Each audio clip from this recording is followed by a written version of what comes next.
We are so back with the crazy overexposed lighting. Please hold.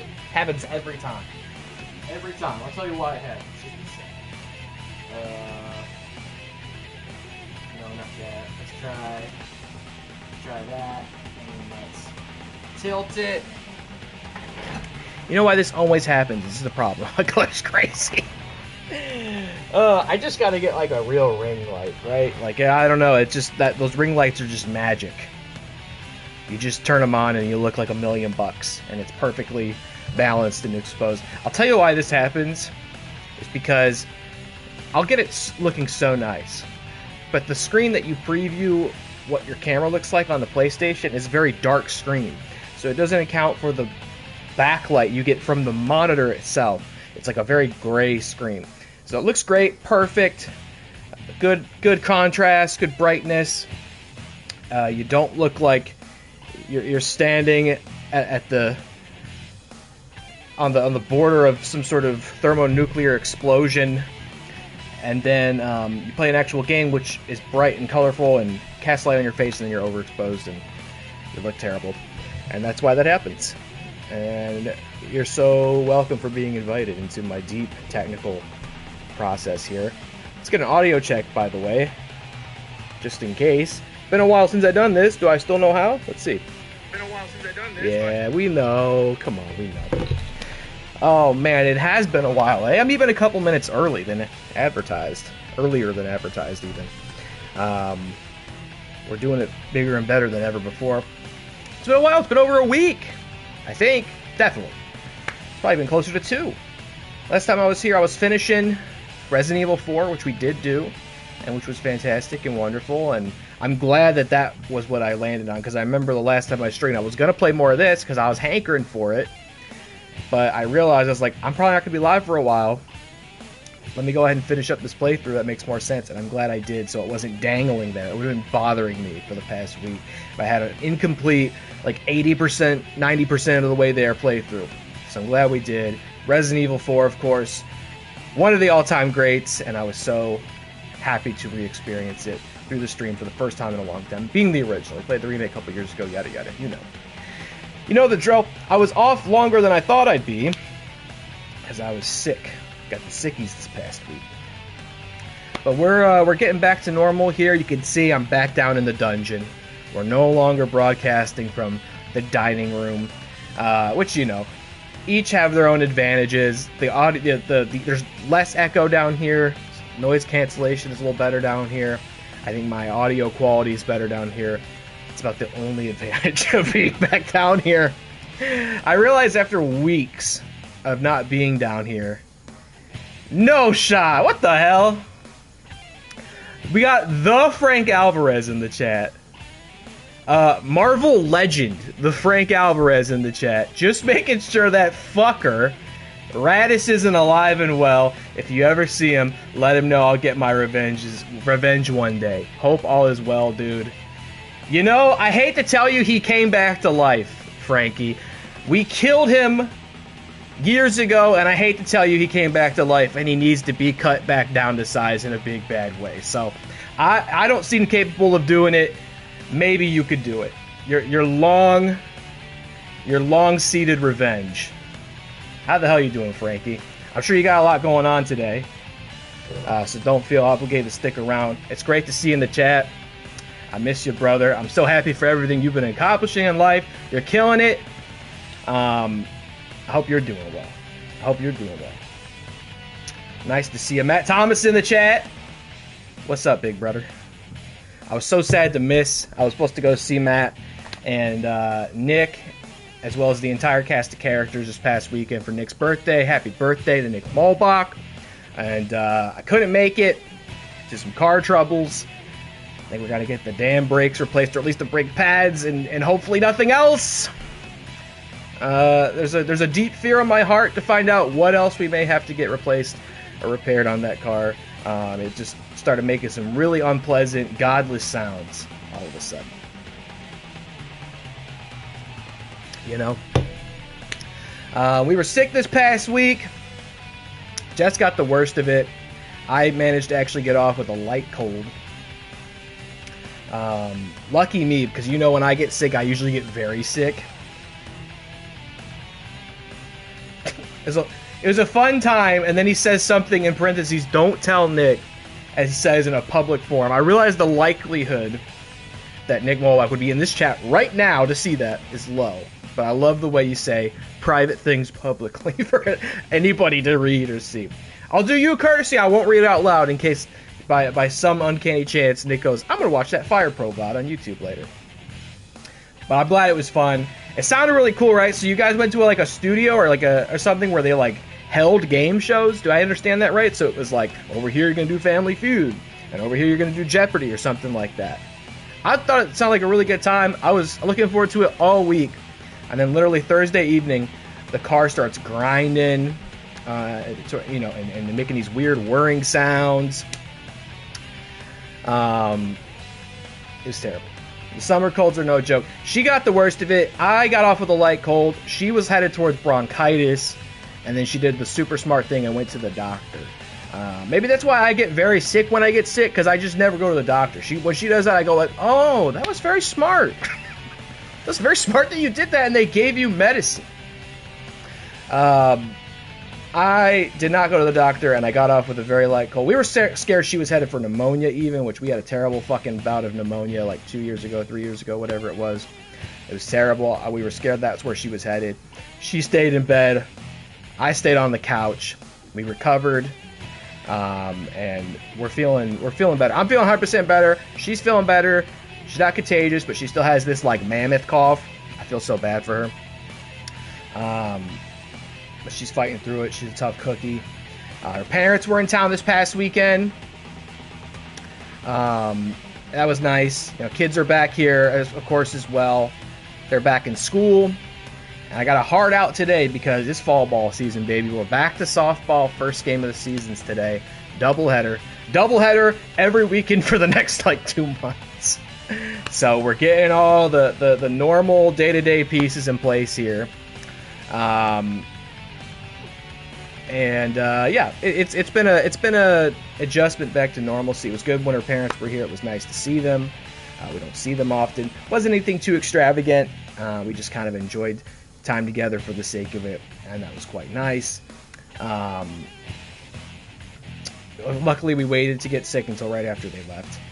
And that's also why I haven't been live for the past week, isn't it? You know, I took the time off while they were here. They're only here for the weekend, but this past week, the also reason I have not been streaming is because I've been sick. And I've learned at least to let myself rest. I don't go to Dr. Everett, but I've learned at least the value of letting myself rest.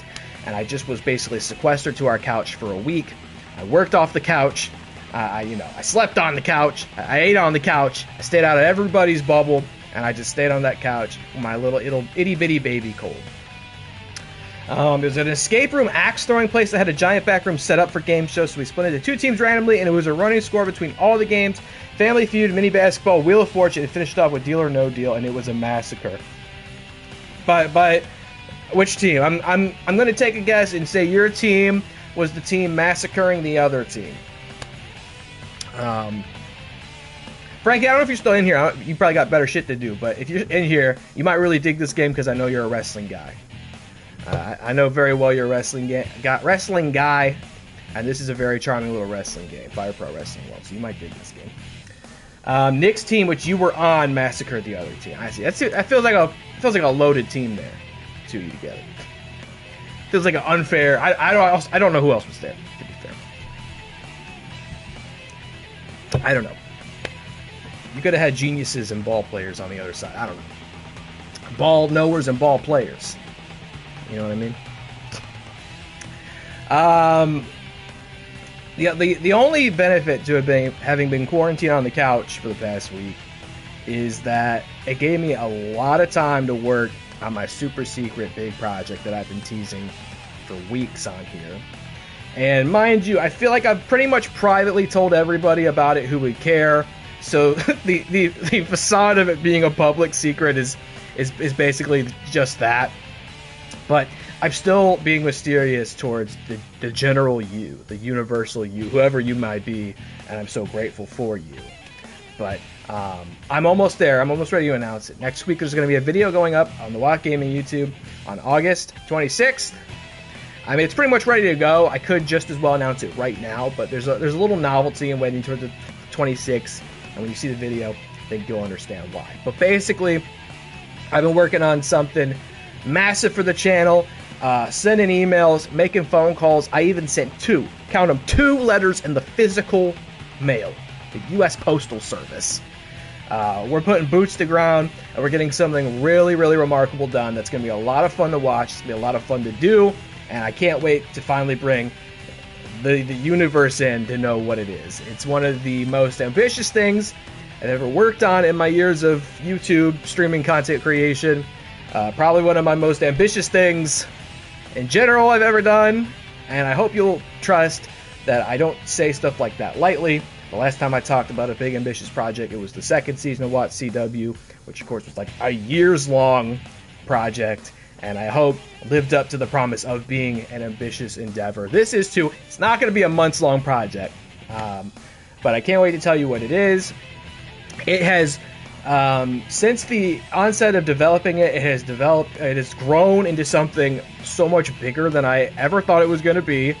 It's monstrous. I'm afraid of it. I'm Dr. Frankenstein beholding this terrible monster that I have created and figuring out how the hell am I going to pull this off. But I'm really pumped up for it. It's going to be something very special, and the 26th is when I will tell you exactly what it is over on the Watt Gaming YouTube. I completed a huge part of it, and honestly, being stuck on the couch with nothing else to do for the past week has allowed me to funnel so much time. Every night just staying up really late, emails, conceptualizing, etc. It's been good. I gotta set it up as a collab so it shows up on more channels to get more eyes on it that way. It's funny, I texted you that exact thing last night, Matt Thomas, with a link that you have to click in order to accomplish that exact thing. And it said you read it, but did not respond to it. I'm going to sip my Alani now. Oh. The final date is the only date I've sent you. It's not changed. But I will confirm privately what that date is. Thanks so much. We're playing Fire Pro Wrestling World. It's been a while. I love this game. Did you notice, by the way, speaking of Rick Radis earlier, the Rager, I've been gone for a week and a half, and 25CW did not stream one time on this channel. They had all that availability, all that access, all that opportunity, and they didn't take advantage of a second of it. They're not on social media. They're not posting. Rager's not posting. I'm starting to suspect that 25CW only exists in response to what I'm doing. There's no. Where's the passion? Where's the investment? Where's the compassion for your audience? Oh, that's right. They don't have an audience, right? Whereas we seek to create and provide, and we believe in what we do. They seek to consume and destroy, and if they aren't sensing any danger or competition, they just exist in a void. The fact that I'm here speaking of them now and doing this makes me think it'll probably be sooner rather than later before we finally hear from them again. And that's none of my concern. We're back for TCW. TCW, baby! There you go. Yeah, click that link. No, click that link. I've never done the collab thing on YouTube, so let me know if it doesn't work. But my understanding is you click that link and you can do it. I'm so glad that I made notes for this last time because I hardly remembered where we were in this. Let's get in here. I only have till 2 o'clock. I got a hard out. I always have hard outs on this game. Because it's also weirdly become like a Sunday afternoon special. Here we go. I'm so glad I left notes for myself because I don't think I would have remembered what it was I was doing. Let us get back in here real quick and check a couple things. First of all, how's our merch doing? It's great. It looks like I did all this clerical stuff last time. How about scouts? They're out. They're looking. Does anybody need a training expedition? Bullock's already on one, so I think we already looked for this. Bullock is on one. It worked. We're up. So now, on August 26th, the announcement video will be shared between Watt Real Entertainment and the Watt Real Gaming YouTube channels. You can't miss it. It's real short. I'm gonna set it up with like a premiere, you know, so it counts down 10, 9, and you know you'll see it in your feed. It's happening now. So check that out coming up this week, and we'll then all be living on the same planet and understanding here. Let's see. Okay, where were we? We've got a couple things going on. The first note, it seems I left for myself. Genuinely, these like feel like a different person wrote this down. Like my secretary wrote this down. So we should be able to hire somebody. And I wrote down a name that, I don't even remember where the buttons are. Management? No, human resources. Offer contract. I wrote down a name that I remember coming across earlier in this, but we've never really looked too closely at hiring them or bringing them in. I think they were going to be in Japan. No? Where are they at? What world do they live in? There they are. I see them. All right. Yoshihiko. Okay, hold on. We got to switch our promotion to hardcore. Hold on. Man, I hope they say yes. I gotta say they, because I don't know what gender identity Yoshihiko occupies. All right, hold on. Nope, human resources, offer contract. Where was Yoshihiko? In Europe. I thought they'd be in Japan. We're gonna try Yoshihiko. They work hardcore, not to be confused with hard style. They work hardcore, not showman, but we're still gonna try for them because they're pretty popular in the U.S. They're very or pretty popular around the world. Look at the attack and defense, S rank. This is what we want. If you don't know who Yoshihiko is, this is literally a blow-up doll that it's wrestled all around the world. It's wrestled some of the all-time greats. None of this is untrue. And here it is in the free agent pool in Fire Pro. This could be huge for us. They're a junior weight, and we always want more juniors. We haven't figured out junior tag teams yet. And S rank, popular in the region. This, I mean, look. Yeah. I'm supposed to. I put my camera in the wrong spot. Should be on the other. How much money we got money. Let's throw the book. Let's throw the book at Yoshihiko. Yes. We got Yoshihiko. That's huge. And we did deceive them. I'm gonna write them down in our roster. Yoshihiko. I did deceive them by saying we're a hardcore fed. We're not. It's gonna be very mad, but it has no choice. It works here now. Welcome to the business, Yoshihiko. All right, we're going just back to showman. Sorry, Yoshi. If we get someone else who's hard, is Chucky hardcore maybe? If we get somebody else who's hardcore, we can do some hardcore matches with Yoshihiko. Big pickup for TCW. I had to throw the book at him, but we got him. And I've even seemingly written down a card for me to work off of. This is great. This is awesome. Selfish plug.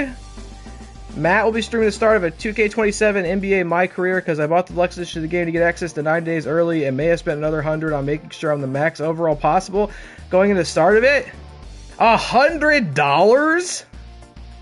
Am I reading that right? You spent $100 to get like an overall stat boost? Please tell me that's not right. Please tell me $100 wasn't just for that.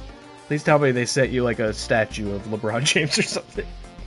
Reviews of Buddy and Coyote versus Acme dropping this week. I'm excited for Buddy. Let me know how that is. I love the Adult Swim short that same director made years ago. Too Many Cooks. Looks like this is very much, an apple off the same tree. Looks like very much my shit. I'm very excited for that. I'll be eager to know what you thought. You and I have probably some very different tastes regarding those things, so it wouldn't shock me if it wasn't your thing, but it looks a lot like my thing. 450,000 VC. You just triggered me. Like reading VC. It's the same virtual currency that's in the 2K games. You just triggered me. I haven't had to think about this stuff in a long time. Carry the entire year, brother. You ever catch me talk about spending $100 on VC? Just take me out back. Take me out back. It's over. I can't be redeemed. I've lost whatever short integrity I had left. When are you going to do that? Or holler at me, you know. My streaming schedule is very erratic, so holler at me when you want to do that, just so I make sure we're not running into each other. I believe it's a yearly ritual. It's hard, I get it, but like it's hard out here, man. I will say, I have minimal pride in this, but I bought those wretched games. I've never ever spent a cent on virtual currency in the 2K series, never, and I am proud of that. I bought the games when I said I wouldn't. I purchased DLC, season passes, but I've never bought VC. I've gotten in there and I've grinded it out, and I've earned it with my full chest. Oh, it's during my workday. Heard. By the way, loving the caramel apple, Alani. We're up, baby. It's the season. Pumpkin in the fridge. Witch's brew, Alani. I'm loving it. About to go get a PSL. It's white girl season, baby. All right. We got Yoshihiko. We're gonna have time for like one show at this rate. I'm just yapping. Access starts around noon. Well, what day? On Monday? Tomorrow, even, as it's also known. All right. I made a note here for myself that said send Samoa Joe to Waffle House Championship Wrestling Tournament. I guess because we have opportunities with AEW and Waffle House, and I'm probably more likely to get an acceptance from Waffle House Championship Wrestling to AEW. We sent Bill Bullock there in the past to compete in their tournament. He got injured. Here's the wrinkle, though. I see I had booked Bill Bullock on the show, and he is on a training expedition now. So I'm going to make an executive note here. All right. I'm not going to send Samoa Joe to Waffle House. I'm going to put him in where Bill Bullock was. And then it looks like I also wanted to invite somebody from another promotion even. Is this what I do? Loan? We're already loaning someone from Stardom. Do I want to loan somebody from Waffle House? Oh, this is a loan somebody to Waffle House. Chill, baby. Scout. No, not Scout. God, I don't remember how to play this. Event. Loan. No, invite. God. Not 25CW. Go fuck yourself. We can try to start a relationship with AEW. Who would we invite? Or should we try to invite... I've been talking about stealing Ramses. Ramses, you want to come here? Not for that much money. Get out of here. Get out of here. We could do somebody from TNA. Let's try AEW. If we could start building a bridge there. Should we get Prince Nana? I remember he was arrested for assault. Only in this game, not in real life. Tony Storm would be cool. I'd love to steal Tony Storm for AEW. There's two narratives here. We're the real virtual wrestling promotion. We're bringing the spirit back to the art form. But then alternatively, I keep getting tempted by the devil on my shoulder of like, steal their talent, steal their championships. Tony Storm? Whoa, no way. All these people are going to be very expensive. Who's in TNA? Should we just try to get... I mean, it defies logic to take somebody from Waffle House because they're going to have a tournament. Does the Invisible Man want to compete? God, they're just all so expensive, aren't they? Oh, Carry On Cross. They're just all too expensive. We already spent 50 grand. We spent 50 grand on Yoshihiko. We can't be spending a bunch of money to bring someone else over here. We're gonna have to get a free agent for the day. Because it looks like I want somebody to wrestle Thomas Walker, who's a heavyweight. Who we want to get? We get Albert Wesker. He's freestyle. Wesker, you want to come? Pretty cheap. Although, hold on. How about Big Cope? He's kind of pricey for a one-off. Although he's real popular. I've been circling the idea of hiring Adam Copeland. Let's see. I mean, if he doesn't want to come here, then we're gonna spend no money. So there's no harm in asking. We got him. He's King's Road though, so remember to book him in a King's Road match. Okay. Okay, so we got Copeland, and I think we're ready. Wednesday. So Wednesday you're going to do... Is that the 26th? Is it Wednesday 26th? Yes, it is. So that's also the day the big announcement's happening. All right. Let's see. Let's start to do our show. We're going to save one more time. We've got our notes here. At this rate, we'll have time for maybe one other show today. Let's book our event. Let me tell you what I'm cooking here. All right. So first we'll open up huge opening match. Thomas Walker of the Fort Club, the Brilliant Devil, going one-on-one with Cope, and that has to be Kings Road, and hopefully Cope doesn't no-show us. Then we're gonna do Mr. Eli Mack versus Catwoman, a big junior match. Maybe that's a number one contenders match for the Junior Heavyweight Championship. I don't know. Then we've got, this is a big one. This is going to be interesting. We've got Hana Kimura coming over from Stardom to defend the Stardom Junior Heavyweight Championship. Stardom contacted us about this, and we're going to do it. We don't have to make it a title match, but they've done the foolish thing. They've fallen into my trap card. They sent a champion over to compete for us, which means we're actually allowed to book it for their championship in the other promotion. And if we win, we get to keep the Stardom Junior Heavyweight Championship. So they were so kind to want to loan Hana Kimura over here, and we are so selfishly doing the thing I just said. Completely goes against the spirit of what we're doing here, but you know, we have to take advantage of the opportunity set for us. They shouldn't have done that. We have to do it. We have to. We're on our way to the top. We're trying to bring everybody with us. This will be in somehow, some way. This will be a mutually beneficial relationship. We're gonna bring the Stardom title over here. If Chucky wins, he may not win. He's not undefeated anymore. We're gonna bring the Stardom Championship over here. We're gonna spotlight it for the American audience, and maybe at some point we'll invite somebody from Stardom to come back and try to get it. It'd be a big moment, right? Something I also didn't mention last time, I remember this, and afterwards I felt bad about it. I didn't process who Hana Kimura was, right? I knew the name was familiar, and afterwards I was like, who's Hana Kimura again? Let me look it up and get context of who's coming over to work with us. And I realized I was so sad when I saw this. Hana Kimura, of course, was the Joshi wrestler who a few years ago very tragically took her own life after being relentlessly harassed online by just complete fucking parasitic creeps.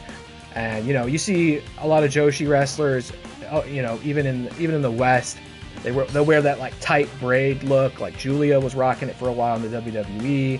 You'll see like Thekla do it, like that tight braid look. Hana Kimura was the one who popularized that look, and so a lot of Joshi wrestlers will wear it in homage to her.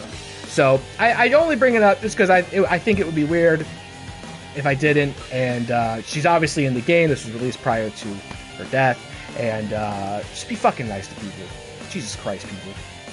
And that said, I do feel bad about potentially feeding her to Chucky. But she could definitely win. She could definitely whoop Chucky's ass. I kind of would almost love to see that. Chucky may win. He may not. We'll see. He may be the Stardom Junior Heavyweight Champion. Regardless, be nice to each other. All right. Tag Championship match. I booked, it seems. So our current champs are Matt Robinson and Jack Howard. Now, for the longest time, we had Bonesaw McGraw as our undefeatable heavyweight champion. He lost that title to Dax Harwood, of all people. And then I think went on Expedition. He's back. Let's mix it up and put him in the tag division. Now, I had written him here to team with Bill Bullock, who now himself is on Training Expedition. But now let's do kind of an odd couple, can they coexist thing. Samoa Joe. And Bonesaw and Samoa Joe were former rivals. They fought over that heavyweight title many a time. Can they coexist and be the big badass heater team taking on TCW originals like Matt Robinson and Jack Howard? That'll be a great match. Then we've got our junior heavyweight title match, which you're going to see David Houston, who finally claimed the belt. I believe he defeated, was it Io Sky? There was a whole saga. Chucky was the unbeatable junior champ. We hired Catwoman. She beat him first match. Her first tryout, she defended against Io Sky. Io Sky won. Io Sky, who refuses to sign with us, I'm not even going to try anymore, took the belt hostage, just like we're trying to now do with the Stardom title. That's the thing I learned. That's a mistake. You can't do that shit. Stardom, you're going to learn that. Took the belt hostage. We finally got her to come back and defend it against David Houston. He won it and brought the glory back to TCW. Now, perhaps his greatest challenge yet, new signing Yoshihiko is challenging for the junior heavyweight title. And lastly, our heavyweight champion, Dax Harwood, will be defending the title against the motherfucker, Mickey Williams. They've had plenty of encounters, I think, in the tag division in the past. So that'll be our heavyweight title match. Dax Harwood, kind of an underdog champ. Nobody saw him beating Bonesaw McGraw. Nobody saw that coming. And this is his first defense. Because I remember now, he evidently had some hardcore blood feud grudge match with Bill Bullock. And Dax Harwood did win that match. All right, hold on. Let me try to get my camera moved because it's very inconvenient for it to be in that top corner. I got to be able to read that stuff. Please hold. Please hold. Papa's almost home. That's much better. Now we can see what we're spending. Full house. Can we go for a bigger venue? Is Urban harder to sell? All right, so it's not a full house. What do we bring the... Okay. And then we get Justice Ogawa in there. Big Justice from Costco fame be our referee. So we're going to have great matches, a full house, and a bigger venue. Well, I don't think the venue's bigger. Maybe it is. It's a small hall. It's the biggest small hall in town. And we lowered the ticket price, but we got a full house. We spent a ton of money on this show. Spent $50,000 just to get Yoshihiko here. All right, let's confirm this. Let's lock this in. I think everybody's booked, yeah? Everybody's booked, right? Let's see. Everybody's booked. Everybody's working. Big show. This is TCW 11. Let's confirm the match card. I'm going to save. Am I going to re-roll if Adam Copeland doesn't show up? Maybe. I've tried not to save scum, but not very hard. I learned Gen Z are getting tramp stamps and calling them cake toppers. I hate this world. That's kind of cute. That's kind of a cute name. Fuck it, let's bring it back. You know? Everything comes back in the culture. We had our tramp stamp era. Actually, I think tramp stamps are kind of like even before my generation. Like they existed, obviously, was overlap with my generation, but like my generation wasn't old enough to get tattoos when those were like. Actually, I don't know I feel like the window, much tramp stamps, or now cake toppers, as the kids I've learned to call them. It's like the window where it was acceptable to get them was very brief, because then they became tramp stamps. People called them that, right? So it was like, you know, it's a rare spot to see such a tat these days. You know, kids want to bring it back, call it something cute. Who am I stopping? Life's too short. Let's go with the TCW 11. It's November, baby. It's my birthday. We've almost finished the year. Everybody showed up. What a great prize for my birthday in universe. Everybody showed up. We're about to complete our first year. We're going to do that today. We're going to complete our first year. All right. It's so great that we got the Rated R Superstar here. I don't feel compelled to watch this Kings Road match, though. We can skip it. We ain't got time for this. How'd it go? Huge. Okay, I'm going to start writing this down, right? Big match. Cope. Winner. Winner was Cope. And that's a great match. We might look at hiring Adam Copeland after this. Mr. Eli Mack and Catwoman again. I think we've even seen this match before. We'll go ahead and skip it. The winner here is going to be important, though. Pretty good match. Catwoman won. Damn, poor Eli just can't win the big one at TCW yet. Catwoman won. He's had a couple victories, but when it comes to the big ones, just falls a little short. The perpetual underdog, Eli Mack. All right, we're going to watch Chucky versus Hana Kimura. The late, great Hana Kimura, defending her Stardom Junior Heavyweight Championship. Oh, we get entrances, finally! Because we're in the small hall in American Urban Outfitters. Chucky coming down the ramp. He's with the Fork Club logo. Chucky, also known as Chucky. Double Chucky. Here in the small hall. We might have to start looking. There is a custom entrance feature in this that I've never. Oh my god, it's so loud. That I've never really visited before. Now that we can see entrances, I might have to start giving our people entrances. The entrance is not very sophisticated in this game, though. This is about what they look like. They come out, they walk down, they pose, they do a taunt. They don't get the title. They don't even model the title in the entrance, which I think is a shame. Here we go. Hana Kimura, the reigning defending Stardom Junior Heavyweight Champion, a real title that definitely actually exists in IRL, has come across the sea to defend her most prestigious belt here in TCW, at TCW 11 in the American Urban Small Hall, the prestigious American Urban Small Hall. And she's going against Chucky, a former TCW Junior Heavyweight Champion. Oh, no. As soon as we realized what was happening here and what we could do, the consensus amongst the TCW shareholders was feed her to Chucky. But, bam! She just kicks that doll right in the head. Whips him to the corner. Big kick. We might get exposed here. We thought we were setting a trap for them. Look, Chucky going for the early desperation pile driver there.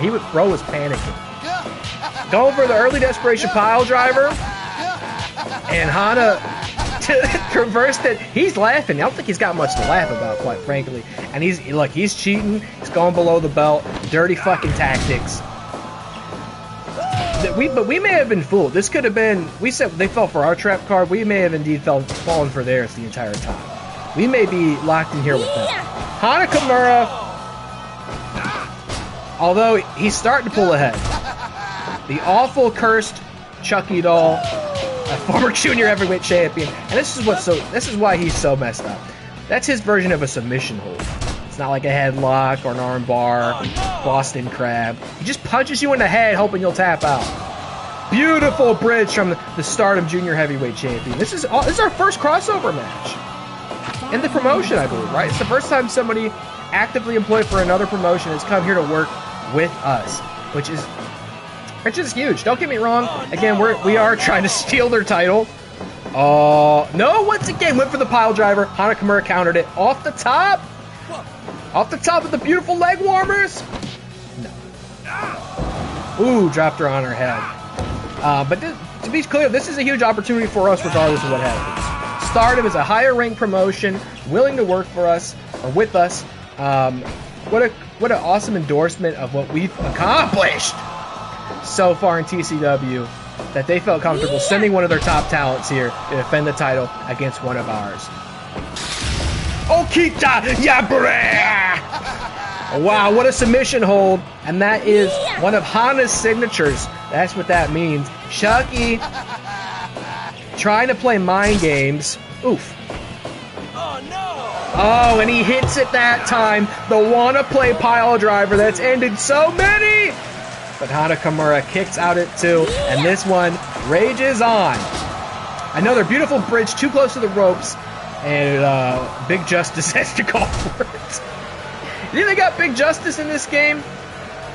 They are the Rizzler. They do have Big Boom AJ. No, not the fork. God damn it, Chucky. The absolute disgrace of Hana Kimura coming over here with the title and getting the fork. I mean, what kind of stories is she going to tell back in Stardom when she goes home? Now she's busted open and bleeding. But we cannot, we can't feign shock or disgust. We knew what we were doing when we put her in there. This absolute cretin. What was I saying? Hold it! Another huge slam to Chucky, too close to the ropes. Hana Kimura, though, goes up top, gonna capitalize. Chucky gets out of dodge quickly to try to save his chances. I gotta sip some water. What's he laughing about? Wow, what a spinning back fist! But Hana Kimura gets back up with a huge boot! Good grief, man. Now he locks in the crossface. A proper submission move. Is Hana gonna tap? Not yet. Not like that. Ah, those beautiful bridges. Oh, and Hana's winded. She's been not taking her time to catch her breath. Get her stamina up. She's got to take the opportunity now. Oh, drop Chucky on his fucking head. In spite of being so tired and losing endurance and stamina as she goes, it literally pouring out of her head by way of those 3 fork-shaped puncture wounds. Wait a minute. Once again, another huge move. Chucky's in trouble. She's pulling him away from the ropes. He gets up, though. You gotta remember your stamina. And now it's she who locks in with the submission hold. Is Chucky gonna tap to the Stardom Junior Heavyweight Champion? Not yet. He's breathing fire. He tried it twice. He tried it 3 times. Oh! He went for the fire move 3 times in Fire Pro Wrestling World. Hana Kimura dodged all of them, but fell victim to the wanna-play pile driver. Critical win, and Chucky, god damn it, is the new Stardom Junior Heavyweight Champion via knockout. Well fought. She was this close, and I think if she had locked in a legitimate pin or submission away from the ropes, we might be telling a different story here. But make no mistake about it, that damn doll is the Stardom Junior Heavyweight Champion, which means TCW has just stolen the Stardom Junior Heavyweight Championship. We have 2 Junior Heavyweight Championships now, and we might just have to go on a collection run. Maybe we invite Waffle House here next. TNA, give them all a Chucky. All right, next match is our tag title match. The Odd Couple, Bonesaw McGraw and Samoa Joe. Can they coexist to take on current tag team champions, TC Originals, Matt Robinson and Jack Howard? Samoa Joe's a former tag champ and finds himself here really by pure circumstance. I was going to do a Bonesaw Bill Bullock thing. Look, that logo is way too big. Never saw it in the entrance graphic before, but it's still cool to see it. The Phoenix risen from the ashes, the true spirit, the fighting spirit of virtual wrestling returns via TCW. I was gonna, Bonesaw, Bill Bullock, they're both broke boys. We were gonna put them together for the big heel run. Bill Bullock not feeling good. He's sick. He's quarantined on the couch. So we're gonna put these 2 together. Samoa Joe, a former tag champion, I believe, right? He held the title with Dax Harwood. Maybe they were even the first tag champions. So as far as partners go, Bonesaw McGraw couldn't ask for a better one. The question is, as it always is, can they coexist against the champs? Bonesaw, of course, the first ever heavyweight champion, having only recently lost that title to Joe's former partner, Dax Harwood. And then you have Jack Howard and Matt Robinson, been here since day 1, our current tag team champions, and I've been so invested in our homegrown original talent. I've said the easy thing to do would be to ignore these guys and bring in the big names like Samoa Joe or Adam Copeland or Yoshihiko. No, I don't want to just bring in established talent. I do want to do that, but I want to grow our originals here. I want to fortify the pillars of TCW. And make no mistake, Matt Robinson, David, or Jack Howard, very much those guys, as is David Houston. That's excellently said. Here we go. I mean, these are 4 TCW champions, past and present. Meeting in here, Matt Robinson, very familiar with Bonesaw. Jack Howard, very familiar with Bonesaw. Both of them had individually tried to defeat him for the heavyweight title. Both of them had failed. I'm not sure if the winner here is Chucky, obviously. We now have, we can have 2 junior heavyweight championship matches at every show, unless we let Stardom come back and try to take the ball back. And if we want to be the good guys of virtual wrestling, I think we have to do that at some point. We could even maybe look at... I would love to nurture a relationship with one of these promotions, because then we can do a full crossover show. And then we could take all their titles in one show, I'm pretty sure. I think you're allowed to do that. I don't know. I'm not sure. I might be wrong about that. But if you foster a good relationship, we can start to have full-on crossover shows. And Stardom would be a cool one. Waffle House, I think, is only one rung up on the promotion list. So, like, they would be most likely to work with us. And I have personally worked with Waffle House Championship Wrestling in the past. They're a great promotion. We already have a friendly relationship with them. They're kind of the New Japan to our AEW. Oh, brother. I miss streaming, by the way, which was nice to realize. I've been having a weird relationship with streaming for the past, 2 months. I had gotten to the point where I genuinely was considering being done with it. Or just really doing it a lot less. And, I've been teasing this big project I've been working on, and for a couple weeks there, I had decided not to do it at all as a consequence of how I was feeling. But I think working on it and ultimately deciding I had to try it out, and the same way that I had that same epiphany with WATCW, I think doing it has kind of ignited my passion again for this. Now the flip side is again, I've not been writing dick in the meantime. All I've been writing is hella emails.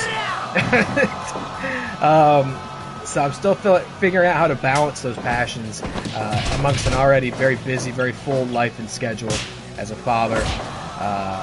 It's hard out here. Double power bomb! And it is also really great to have kids home. I was saying right before they got here, I was like, oh, I wouldn't mind one more week of peace and quiet around here. But I realized there's just so much more life in this house. There's just so much more to be happy about when they're home. And I do think I was kind of in denial about it, but I do think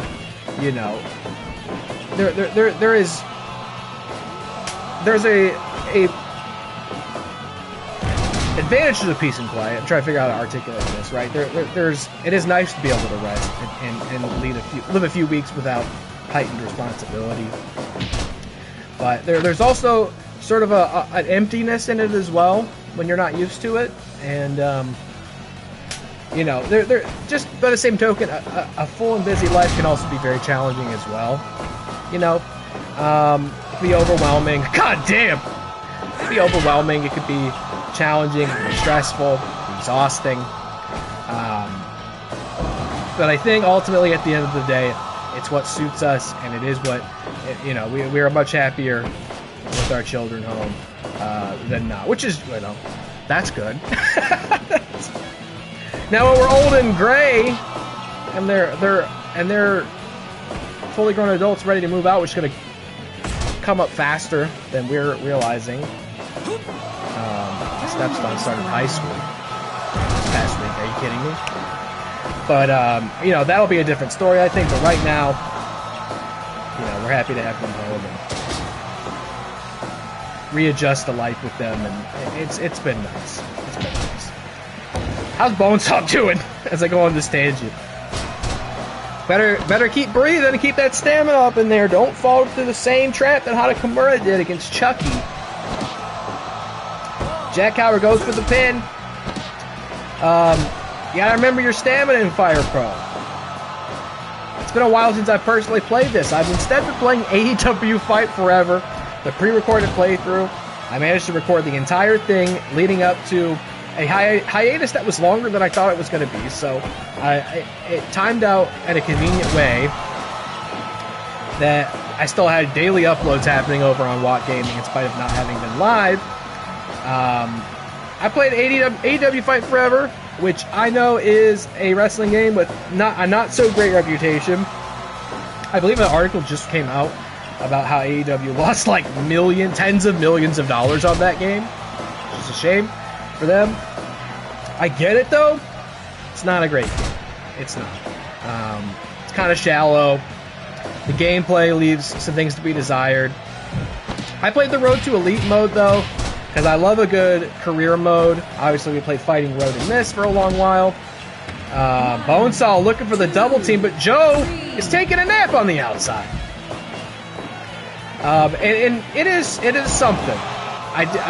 I did 2 runs of it. I did it once with MJF, But I wasn't very good at the game, and I thought my run with MJF ended in a very disappointing way, as I ran it back and did it with Jon Moxley, and we got mostly an entirely different storyline, which was nice.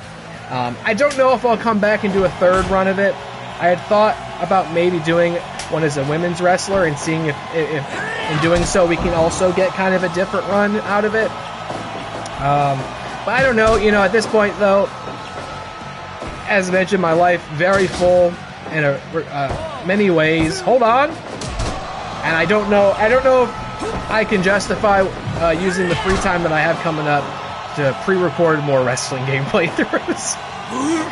I even suspect my ability to come here and stream will still be challenging in the coming weeks, but it'll be worth it. Oh, what a big clothesline on the corner. It's all in service of something that'll be fully worth it, just for Baby. But do check it out if you want some more wrestling shit in your life with me talking over it. The Fight Forever playthrough's up. It's basically complete unless I decide to do more. There were aspects of the career mode I quite like. Big power bomb again. A lot of double power bombs in this.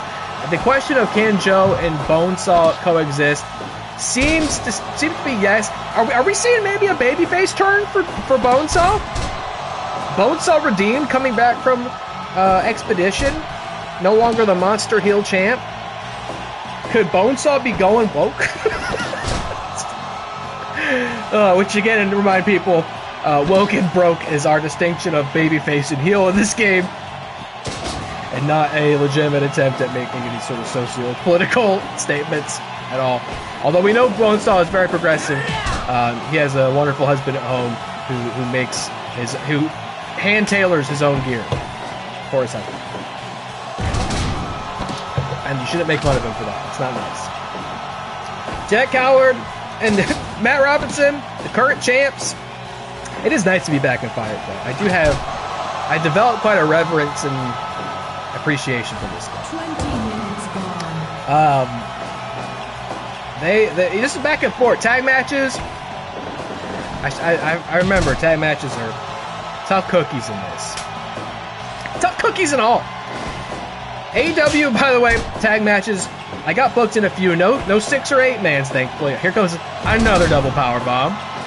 Somebody go for a pin, God's sake. And similar to this game, in that game I realized that I was better off never tagging in my tag partners, because the tag AI is terrible and won't tag you back in. Similar to this game, the upside is, unlike this game, it is very, very easy and manageable to rest. Oh, power buckle bomb in the corner! Tags in Matt Robinson. Holy cow. Bonesaw, man. Is Bonesaw 100%? He came back from Expedition, but... Wow, what a nice Uranagi there. He has got his work cut out for him, and he's not used to this environment, tag wrestling. He goes for the pin. I gotta tell you, everybody in this is taking so much heat. I gotta believe a pinfall is imminent. It's just a matter of figuring out the right time to try. Whoa, down to 2, and he completes the collection with 3 German suplexes. Right here in the Urban American Small Hall. Single power bomb. Who's legal? It's Joe. Goes for that great bridge pin off the suplex. Doesn't make it though. Broken up there. Who are going to be the tag champs out of this? They're certainly going to have earned it. But yeah, tag matches. I was never tagging anybody in. Couldn't be done.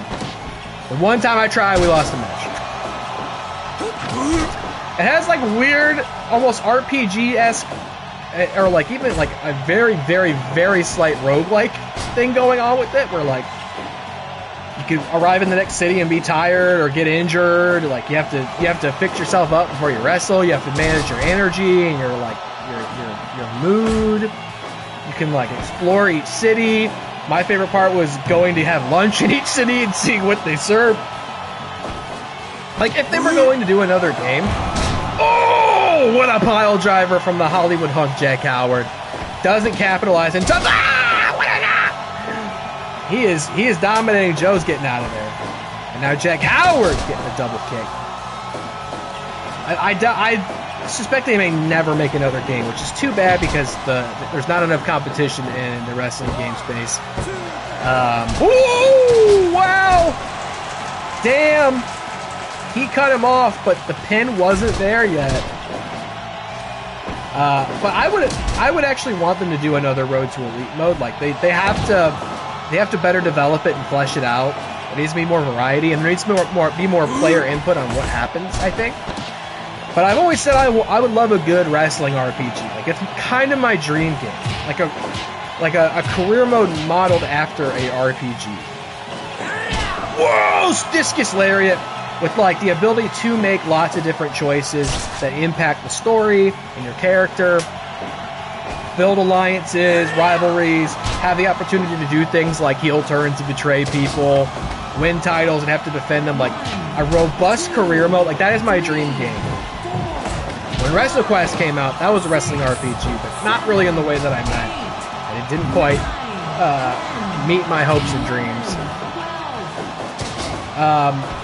You know, and the My Rise career modes kind of circle those ideas. Like, there's some combo of My Rise with what I saw on Road to Elite that if you properly put it together and flesh them out, I would love it. My like dream wrestling game is one made by like BioWare. You know? Let somebody, you know, let a studio that knows how to make wrestling games make the wrestling engine, right? But like the mechanics around the career mode, like make it have like BioWare do it. Oh, STM! Wait! Check our taps! Samoa Joe and Bone McGraw do indeed coexist, and they are the new TCW Heavyweight Tag Champions. Bonesaw takes a day off from the championship circle, but Joe, once again tag champ, making Jack Howard tap to the STF. Holy cannoli. That is going to be a hell of a team to beat. Wow. Who the hell are we going to get to challenge those guys? Bonesaw and Joe are the champs. Amazing shit. Let's keep it rolling, man. We really may have time for one more show today, TCW 12, which will complete the year. How appropriate that TCW 12 complete the year. That's not a coincidence. That just makes sense. There's one show every month, 12 months of the year. TCW 12 would complete the set. The Doll, Yoshihiko, the latest pickup in TCW arrives. A worldwide talent. Oh my! Wrestled on every continent. Wrestled every legend there is. Every venue, large and small. And today, Yoshihiko will challenge the TCW Junior Heavyweight Champion here in the Urban American Small Hall for that very title. This is what we do. I don't know. You know, we bring in new juniors and we let them debut against the champ. We may not need to do that anymore. I'll tell you what happens is because we had such a short roster of juniors for so long that like they've all wrestled each other. So when it comes to like finding an exciting new challenger, which we don't always have to do, there's literally no consequence for booking the same matches over and over again. It's fine, but for your purposes, if we're gonna sit here and watch the matches, may as well, you know, come up with some new shit. But we've seen them all already, so it's like let's bring in new talent. If we're gonna bring in new talent, challenge for the title. Well, we have to distinguish that it should only be talent we've signed, like Yoshihiko. We learned hard lessons with Io Sky, and it's the same lessons that Stardom are learning sitting Hana Kimura over here with the belt. Next time you're going to lend me somebody, don't let it be a champion. Because they may lose that belt.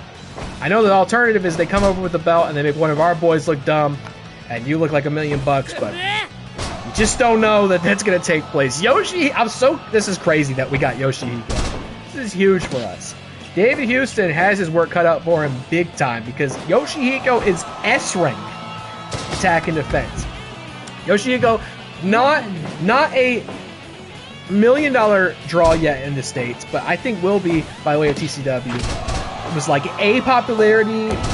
I don't know how they divide it up. It's like US, Japan, and then I don't know what order the other two are in. Latin America and Europe. But Yoshihiko is at least B rank in all of them and A rank in 2. What are you doing, Houston?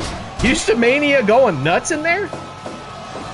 You can't take your eyes on Yoshihiko because your eyes is going to get spun 1,000 times.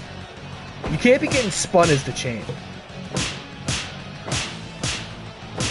Dog, I'm gonna fall asleep through softball games. Wow, what was it, a swanton leg drop? I'm already so tired. I'm sipping this Alani. I have such a caffeine tolerance. It's disgusting. It's unhealthy. This is not good. I just love the way this tastes, I have to say. 200 milligrams of caffeine should be more than enough, but... Oh, another one! I'm gonna be so tuckered out by the end of this, and then I gotta, I mean, it ain't hard work for me. I'm just gonna go sit in a lawn chair for 4 hours, but... Well, poor me, right? But I'm gonna be falling asleep. I'll be too sleepy. Once we wrap up, I'll have about an hour to get shit ready and go. Luckily, the game's like 5 minutes away. Wow! Oh my goodness! Oh my goodness! Yoshihiko going sicko mode in there, almost just like that. Only 5 minutes in, became the junior heavyweight champion with a 2 count. If you haven't seen a Yoshihiko match, just YouTube it. YouTube a compilation of Yoshihiko matches. I can't perfectly articulate the degree of talent that has entered TCW today. This is an extraordinary get. I don't know if Yoshihiko's ever been signed. Yoshihiko might be signed to DDT IRL. I don't know if Yoshihiko's ever been officially locked down in a promotion in their insane, illustrious career.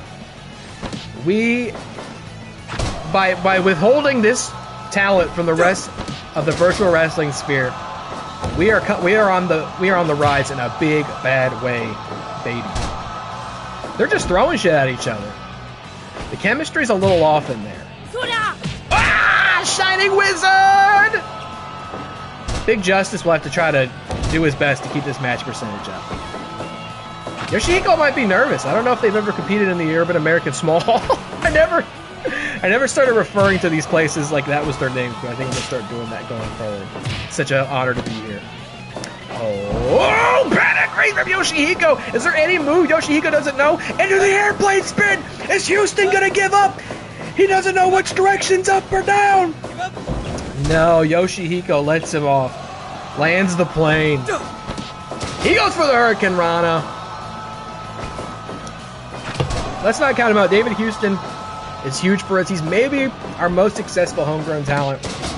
Him winning the junior heavyweight title was like a top 10 TCW moment. It meant something to me, and I think it meant a lot to the TCW faithful as well. Big Enziguri, straight to the head. His first defense, what was that, a Sister Abigail?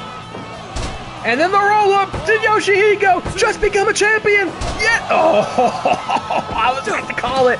Did you hear that? They got me with the 2.9. I had assumed that 0.1 was coming, and I started to call it. Look at that, he goes up. They go up. Yoshihiko's back up. Oh, Swanton! Leg drop to the back of the neck of David Houston. Oh, pedigree! I wonder if Yoshihiko's ever had a pedigree IRL. That'd be a challenging move for them to hit. Houston fires back. Huge vertical suplex. Knocks Yoshihiko back out of the ring. We're cooking, baby. This is a competitive match. Yoshihiko is tailor-made. Once again, with the airplane spin. Is Houston going to give up? Does Houston have a problem? He might, but it's not one that's going to cost the match just yet. Yoshihiko, a little too eager, keeps missing the offense. It's Houston, a one. After everything that's happened, Houston gets a 1, and I don't think he's going to get much better off this. No, he doesn't. Oh, he is in big trouble. There is precedent for scary dolls to come into this league and win the Junior Heavyweight Championship in their first match, and Yoshihiko's going to keep the trend that Chucky started alive here today if Houston can't get his mojo back in this match. What a tragedy would it be for someone like David Houston, who's been here from the start, who's accomplished so much and truly fought his way honestly to the title he now holds, to lose it in his first defense against Yoshihiko. But by the same token, wow, sling blade off the ropes. Yoshihiko would be living up to their reputation as a world-class talent by holding that title. I mean, it just makes so much sense. You don't bring Yoshihiko in to do a little developmental run before you call him up to the big leagues. Like, Yoshihiko's reputation is world-renowned, and that is somebody you trust with the belt, a third pedigree. Oh, into the bridge pin! 2 goes to the ropes. Didn't really look like a rope break from my perspective. Looked like Yoshihiko was close to the ropes. That's not what a rope break is. But I digress. We will defer to Big Justice's decision. Wait, David Houston looking for not a pedigree, but an incredible finishing maneuver. Rolls Yoshihiko up. Did David do it? No. Not yet. I think that's what I was going to say earlier. Big Boom AJ is available in this game, and I did download him, but he was broken. Some part on him was broken, so I couldn't bring him into Fire Promoter. No way. The third moonsault. Did he do it? Has David done it? No. Yoshihiko kicked out of the moonsault trio. And now they're up. What are they thinking? Something standing. Wow! Flying top rope cutter into the swanton leg drop. Yoshihiko. Good grief. Yoshihiko didn't go for the pin off that? What else is in the arsenal? Required to keep David down for the 3 count. The hubris of Yoshihiko may be their undoing. Sling blade though, staying. Oh no, Houston might be in trouble. Houston is rolling around like a bug. Another swanton leg drop. Stop the bleeding already, Yoshihiko. Oh! You gotta go for it. This is great. Our junior heavyweight division is just all-star. It was the thing we had to work so hard to build, and now we might want to think about getting more heavyweights in the mix. Wow! Moonsault! Just the single. No, it's the double! And could it be? It is! The triple! The 6th moonsault of the match, but Yoshihiko gets right back up and throws David out of the ring. You gotta be kidding. You gotta be kidding. I'm speechless. What dark arcane forces move this gormless, godless thing as it hits the shining wizard and refuses to go for the pin, it seems like. I mean, really, I think David's done. By the same token, oh my god, huge backbreaker, back into the airplane spin. No, not like this, not like that, David. Don't do it, don't say it. You gotta hold on just a while longer, and he does. Thank God he does. And now it's him with the huge Houston driver. Who knows what he calls it? No one's going for the pin. Hey, you gotta go for the pin. Yoshihiko's back up top with the swanton leg drop, which is an incredible move. Good grief, man. Oh, big drop kick to the back of David Houston. 20 minutes gone. 20 minutes in. And now she's hitting the trilogy. I don't know how Yoshihiko identifies. I don't want to make any assumptions. Wait a minute, David rolls him up. Is David going to take it? Ah, 2-9. How did Yoshihiko kick out of such a stealth pin? Yoshihiko's going to go for one, but again, it's too close to the ropes. Yoshihiko's going to go for it in the center. David rolls him up again. Kicked out before one. This is insane. This could be a match of the year contender at TCW 11. David hits the moonsault. I think he may have just gone to the top right away. He did from the top 2 times. And could it be? No, he's not completing the trilogy. He's got something else in mind, and maybe he should have completed the collection there. Dragging Yoshihiko back to the center. For God's sake, man. Figure out a way to send this home. Because in an endurance contest with a blow-up doll, let me tell you, you ain't going to be the one who lasts longer. Yoshihiko goes for the pin. No rope breaks. And that is indeed, of course. Whoa, Yoshihiko's mean. Yoshihiko was really mean at the end. But earned the right. Because they are the new TCW Junior Heavyweight Championship with the 100%. Oh, hell yeah. Match percentage. Wow, wow, Wow, what a show. What a show. We go move on to our main event. That's going to be tough to follow. Winner was Yoshihiko. Winner Yoshihiko. That's the thing I get to write on my notepad now. Man, wow. That took everything out of me. Do I have the ability to call another show? I don't know what else has done this, man. It's not easy to do. It's the most exhausting thing you can. Oh, look, Mickey Williams talks a little shit in his entrance. I bet he said some really nasty stuff.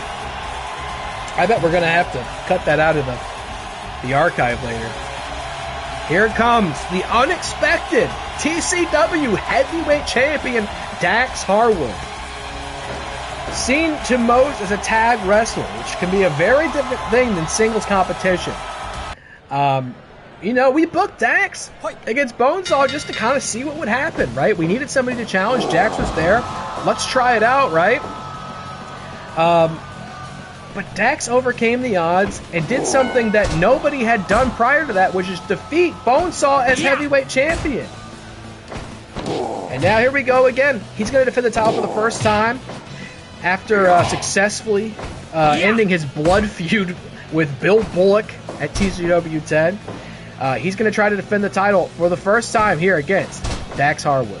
Or no, excuse me, against Mickey Williams. Mickey Williams, of course, has been chasing this title for quite some time. He himself tried to beat Bonesaw, couldn't get it done. And now he's going to attempt to do it against Dax. This is the time to take advantage. Dax is a champ that people didn't predict, didn't see coming, didn't believe in, and there might be some that are still hesitant to believe in that vision, to invest in that story. Oh, and here we go, and it's so much worse when they're bald. The fork in the head, there's no hair there to... Oh, and he's biting on it, too. He's biting on it. It's like a honey-baked ham up there. He's chowing down, hooks the leg. This is an opportunity for Mickey Williams to take advantage. This is truly the crucible for Dax Harwood. All right, you beat Bonesaw in a wrestling match, but what happens when you go toe-to-toe with the Hell Knight of the Fork Club? You get skewered, folks. That's what happens. Mickey Williams so badly would want to be the champ. There's a potential power vacuum in the Fork Club right now. We know they've wrestled each other for control of that club before. Chucky had been sort of the de facto leader and may again be. Now he is the Stardom Junior Heavyweight Champion. I can't believe I'm saying those words. Imagine, oh my God, imagine. We thought we had left the Fork Club era. Imagine if they get both world titles here. Stardom Junior Heavyweight Championship and the TCW World Heavyweight Championship. I mean, that dark cloud may be rolling back into town, folks. Dax Harwood is the one to stop it from happening. Can he sell the dream to the sold out house here at the Urban American Small Hall? He is bloodied up. He is suffering, but he's going to try to stick to the path and stay true against that motherfucker Mickey Williams. We hate him so much. God, he's the worst. He is a disgrace. 5 minutes gone. And I don't think he's successfully held gold at all in this promotion yet. He's just, in spite of how dangerous he is. Oh, we got a little taste of his own medicine down below. You hate to taste things down below, folks, don't you? Big kick. He's been chasing gold for a while. He wanted to be the big spear heavyweight champion. I think no, not the scythe. He and I believe Thomas Walker made a run for the tag titles, but were not successful there either. This would be his first championship win if it happens here today in the main event of TCW 11. God, that match with Yoshihiko is nuts. I think we might have to upgrade to the Junior Heavyweight Championship to the main event title. We've been treating the heavyweight title as the one. They're not meant to be in competition with each other, but inevitably they will be, you know. It's hard to have two top titles. You know? Can two things exist at the top? I'm not sure. Yoshihiko might be that champ. Whoa, but I don't want to discount Dax Harwood. I don't want to discount, I don't want it to be like, oh, Dax got the title now and it's the second belt like that. I don't want to downgrade it now. You know, he has great potential to be a people's champion in that way. Somebody that people rally behind, but Mickey Williams is making fucking mincemeat of his head with that steel chair. Dilly Todd's resubbing for the 37 months. What a mensch, what a man, what a dish. How you doing, brother? He's waking up. He was up late playing How to Fish with his brother, which I thought looked like a game specifically made just for him. It was very silly and very fun. It had a lot of guns and death and slapping each other back to life and whales flopping around volcanoes. When Dilly's fishing, you bet I'm watching. Mickey Williams going for that Cobra hold on the champ. Is Dax Harwood going to tap out? He's lost so much blood. How could he hang in there? Dilly, it's been a great show so far. We brought in Adam Copeland for a one-night hire. He defeated Thomas Walker at our opening event. Hold on! Our opening match. Catwoman, rematch with Eli Mack. Catwoman was victorious. Chucky did indeed defeat Stardom Junior Heavyweight Champion, the late, great Hana Kimura. To, in fact, bring the Stardom Junior Heavyweight title here. We now have 2 Junior Heavyweight titles. Bonesaw McGraw and Samoa Joe, the odd couple, defeated Matt Robinson and Jack Howard to become the new tag champions. We made a huge $1 million hire. More specifically, it was a $50,000 hire of Yoshihiko, the wrestling blow-up doll, who defeated David Houston for the Junior Heavyweight title just before this. And now you're seeing the main event of TCW 11. Dax Harwood versus Mickey Williams. We'll have time for one more show after this, I believe. God, he's chowing down. I hate to see that to our champ. I hate to see that. I think we'll have time for one more show before I wrap up today, and that'll be TCW 12, which is obviously a big deal. Marks the end of our first year in Fire Promoter. We want to make it a show to remember, and also what's exciting is by concluding 1 year in Fire Promoter, some new opportunities and features are going to open up to us. So that'll be a great way to end the stream in about an hour or so. Harwood is trying to rev up the fans in the Urban American Small Hall here today. He needs them to channel all their fighting spirit into that ring so he can defeat the motherfucker. Only gets a 2. Yeah, you knew. Chucky wouldn't let us down. Hana was putting up a great fight. I actually started to believe Hana was going to take the title back home.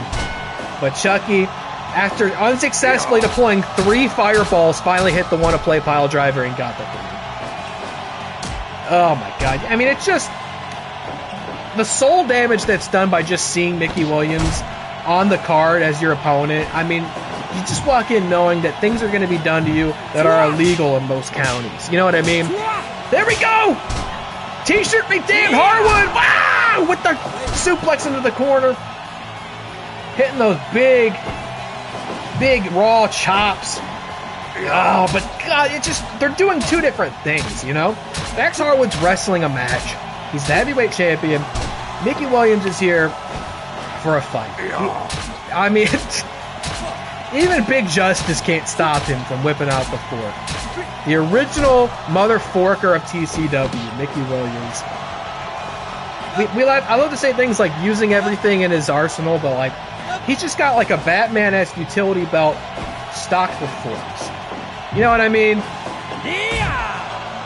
And somebody should be able to stop him from doing that. It's really unfair that Mickey Williams is allowed and able to use forks as a form of offense in this match, whereas somebody like Dax Harwood doesn't even have the technological capability of wielding a fork.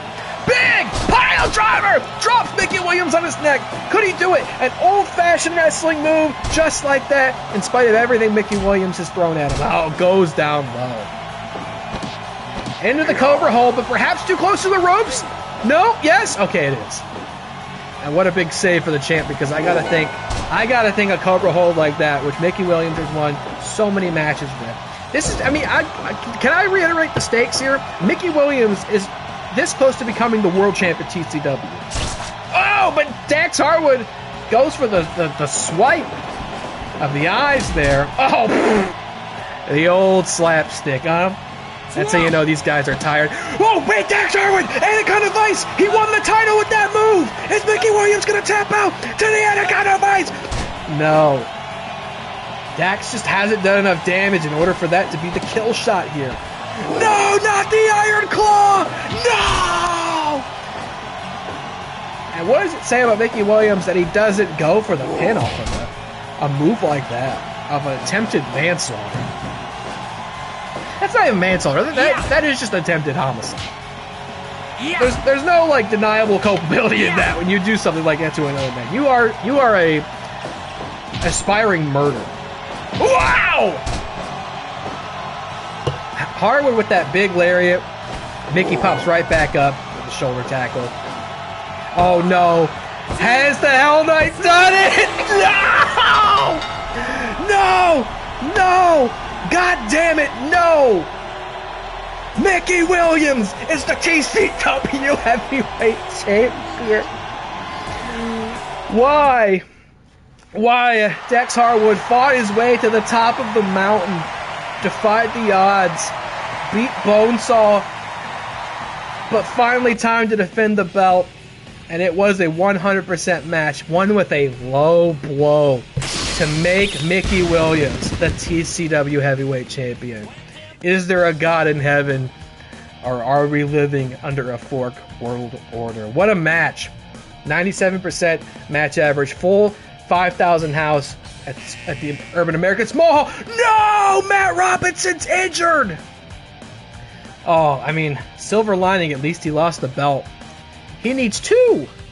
Matt Robinson's gonna miss TCW 12. There he is, Mickey Williams. Became the new champion. I believe we're going to see if the scouts found anybody after this. We gave him 2 months. What is happening with Yoshihiko's name? A TCW won the 3 belt to become the new... Is Yoshihiko like a missing no? Every time they're referenced in text, it gets weird. Why does it say the 3 belt? Like, how is it messing up the name of the belt? We downloaded a missing no. Chucky of TCW is the Stardom Junior Heavyweight Champion. Is there, I mean, a disgrace. We love to pitch ourselves as the good guy in this story, but I'm starting to have doubts. Bonesaw and Joe won the tag titles. What a show. TCW 11. Tell us all about it. Full house, great success, 97%. Gonna boost our popularity for sure at the Urban... I was calling it the Urban American Small Hall. It's the America Urban Small. I think what I say sounds better. Somebody keeps saying it. What else happened? Toni Storm is the AEW Heavyweight Champion. Of course she is. That's it. The only other title change in the industry this month. Everybody else successfully defended theirs or didn't defend them at all. And guess what? We made a big boat of cashish off that, baby. This month we could do a singles tournament with Stardom. Oh, could we? I'm going to write this down. Tournament, just in case. I mean, I'm literally about to keep playing, but just want to keep that in mind. Matt Robinson's out.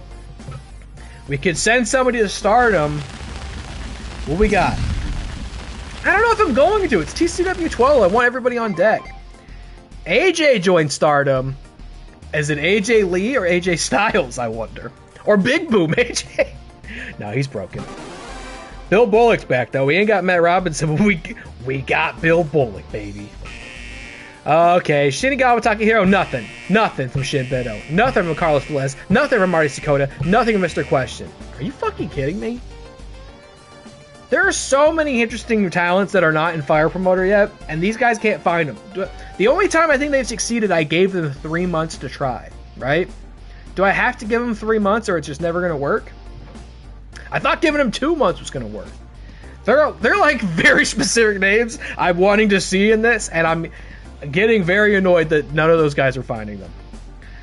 We're gonna roll with the punches here, but boss Mickey is waiting outside. That's what it's the last thing you want to hear at the end of your shift at Disney World. They say their salary's too low. We risk losing them if we don't give them what they want. Yeah, I'll give them what they want because I could be. He may kill me if I say no. He's also the heavyweight champion, so I'm probably paying him like $1,300 a match. I'm gonna give him the highest thing there. He's earned it. Thomas is waiting outside. Okay, wait. So we got to talk to Thomas, Walker. I'm write this down too. Thomas, Walker, and Mickey. The entire Fork Club. Don't tell me Chucky wants to go for his contract. And David. Oh my God. It's because we're coming up to the end of the year. And Chucky, the entire Fork Club is staging a mutiny. They want more money. Mickey Williams was a guest in a Mexican variety show. Sabato Bequeño. They pulled solid ratings. You sure you didn't just take the entire studio hostage? The Mother Forker's been talking. They even got David Houston convinced. They were like, if we can get... They know David Houston is teacher's pets. They're like, if we can get him to start talking, we could stage a mutiny back here. Look, it's no problem. Okay, look.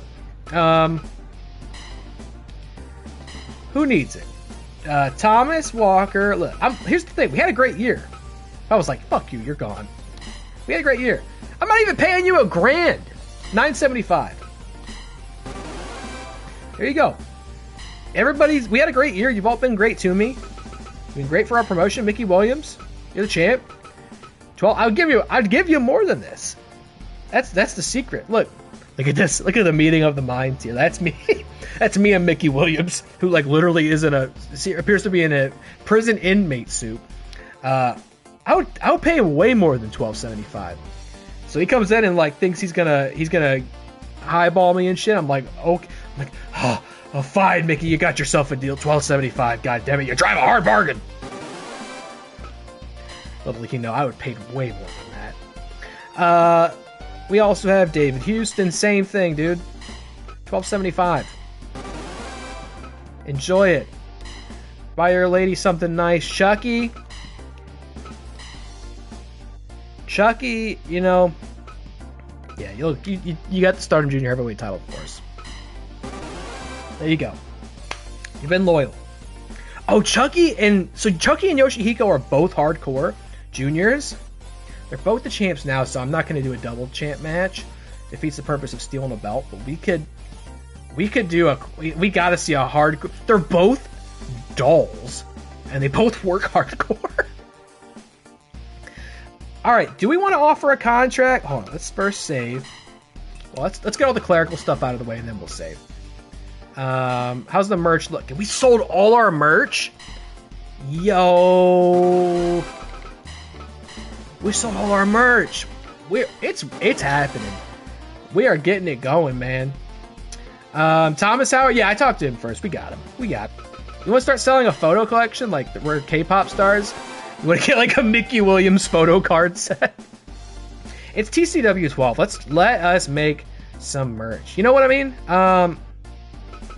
It's TCW 12. Let's get crazy. Let's get fucking crazy. Let's get crazy. I want to sell all the merch. We got shirts, towels, photos, Blu-rays, action figures, goods, masks, and branded snacks. All right, I spent a lot of money. We've already spent over $100,000, and I didn't even sign anybody yet. Commemorative cutlery set. I love that. I'm okay to lose a little money at TCW 12. We've had a great fiscal year. I'm okay to lose a little money if it means we properly celebrate. We've earned that. Our talent has earned this. Let's see about who needs to go on a trip. You're good. This is our new junior heavyweight champion, Dilly Tots. It's a sentient blow-up doll named Yoshihiko. Good. Oh my god, we got to send Houston out. We don't want to lose. Oh man, this is going to be a tricky show. Houston's out. Training expedition. Two of our top guys going to miss TCW 12. Joe's the champ. I'm sorry, Joe. I'm going to take the risk. I'm going to roll the dice on you, Joe. I got two guys out. You're the champ. I need you to be here for TCW 12, and then we'll figure it out. I need you to be here for this one. It's the biggest one. Okay, and then how about our gym? Repair all this. Come on. And then maybe we'll start buying some more stuff for our gym in January, because we could still get some coaches, a lounge, dude. Who wants to go to the Mickey Williams lounge? Be a lot of utensils to eat with, I can tell you that much. All right, now let's save, and then let's think about who we're gonna hire. Copeland was a big get for us, right? If we're gonna go for him, we gotta lie to him and tell him we're Kings Road. Let's see. Forget where all the shit is now. Adam Copeland. Should we just go for it? Oh yeah, so it's not AJ Lee in Stardom. Is it AJ Styles? Let's see. I love AJ Styles and Chris Daniels are in Stardom, which for those who don't know, in real life is exclusively an all-women's wrestling promotion. But they're trying some new shit out. It's like, they're like, you know what? It's men's turn. And Chris Daniels appears to be heavyweight champion to Stardom. Or maybe, I don't know. Maybe it's Kagetsu. Hana Kimura. Wait, Hana Kimura still has a belt. Hana Kimura must be tag champions with Arisa Hoshiki. So we don't feel that bad. We don't feel that bad about taking Hana Kimura's title. She got another one. Is Ramsey still the triple belt? Triple belted. You know, I've said enough about trying to get Ramsey's. Well, if we brought in the Invisible Man, that would be something. All right, Adam Copeland. Do you want to be my Huckleberry? Ugh. We've spent so much money. At this point, though, it's so catastrophic when they say no. It really fucks with things. Let's go for it. We're throwing the big 51. Yeah! On this day, I see clearly I spent $50,000. Got him. Tricked him. Back to Showman. Save. Save that. He's here. 2 successful hires. It's just, it sucks when they say no. You can't hire anybody. Scouts. All right, look. You guys are pissing me off. Taking forever. I want to increase, and I don't care. It could be anybody. Look, no preference. How could I come to you and say you got 2 months to find me anyone? Anyone. I don't care where they're from or what style they work. Find me anybody in the world who wants to be a wrestler. And there's 1, 2, 3, 4, 5 of you, and none of you could find anybody for 2 months. Let me tell you, you can find people. If you go out there and look for people, I learned the hard way. I've been sending lots of emails for the last month. Oh, I did it wrong. God damn it. I gotta hurry up here. We're not gonna have time to run our show. You can find people. I'm gonna give you 3 months this time, because last time I gave you 3 months. One of you found Mr. Eli Mack, and that was great. And I'd love to see more talent like that. But that means we gotta run 3 shows before we even know if this was successful. Okay, go. Go. Go. I'm literally just paying them to do nothing. Maybe they started with boundaries. You might be right. But they've been very unsuccessful with them as well. So I don't know. It feels like a real crapshoot. It would make more sense that you would send them for 1 month at a time, and you could scout more talent that way. I don't know. It's stupid. It's very mysterious. This game is very mysterious. All right. So let's look at what we have. We have to put this card together quick if we're going to have time to run it. I don't have to watch every match, but let's see.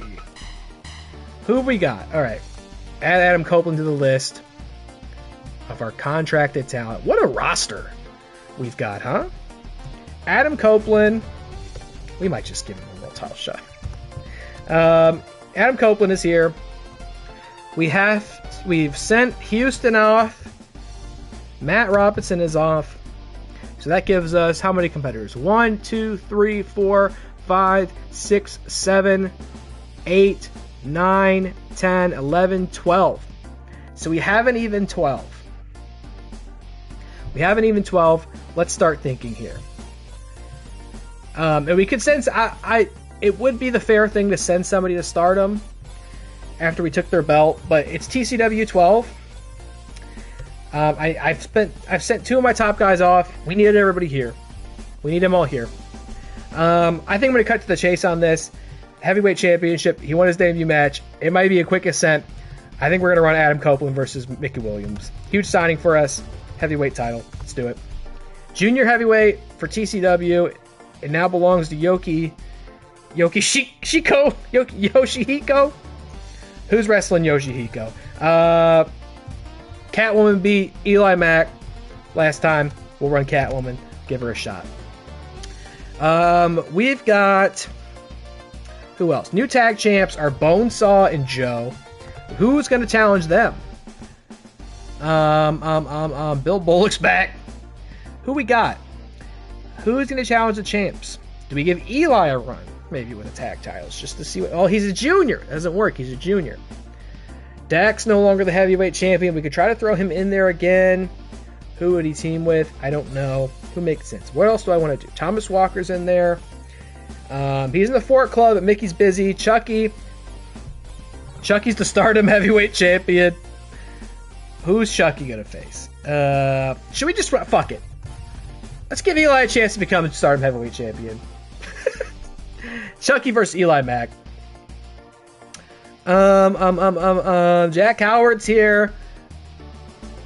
Who else we got? We could run a classic TCW original, or we could just do Jack.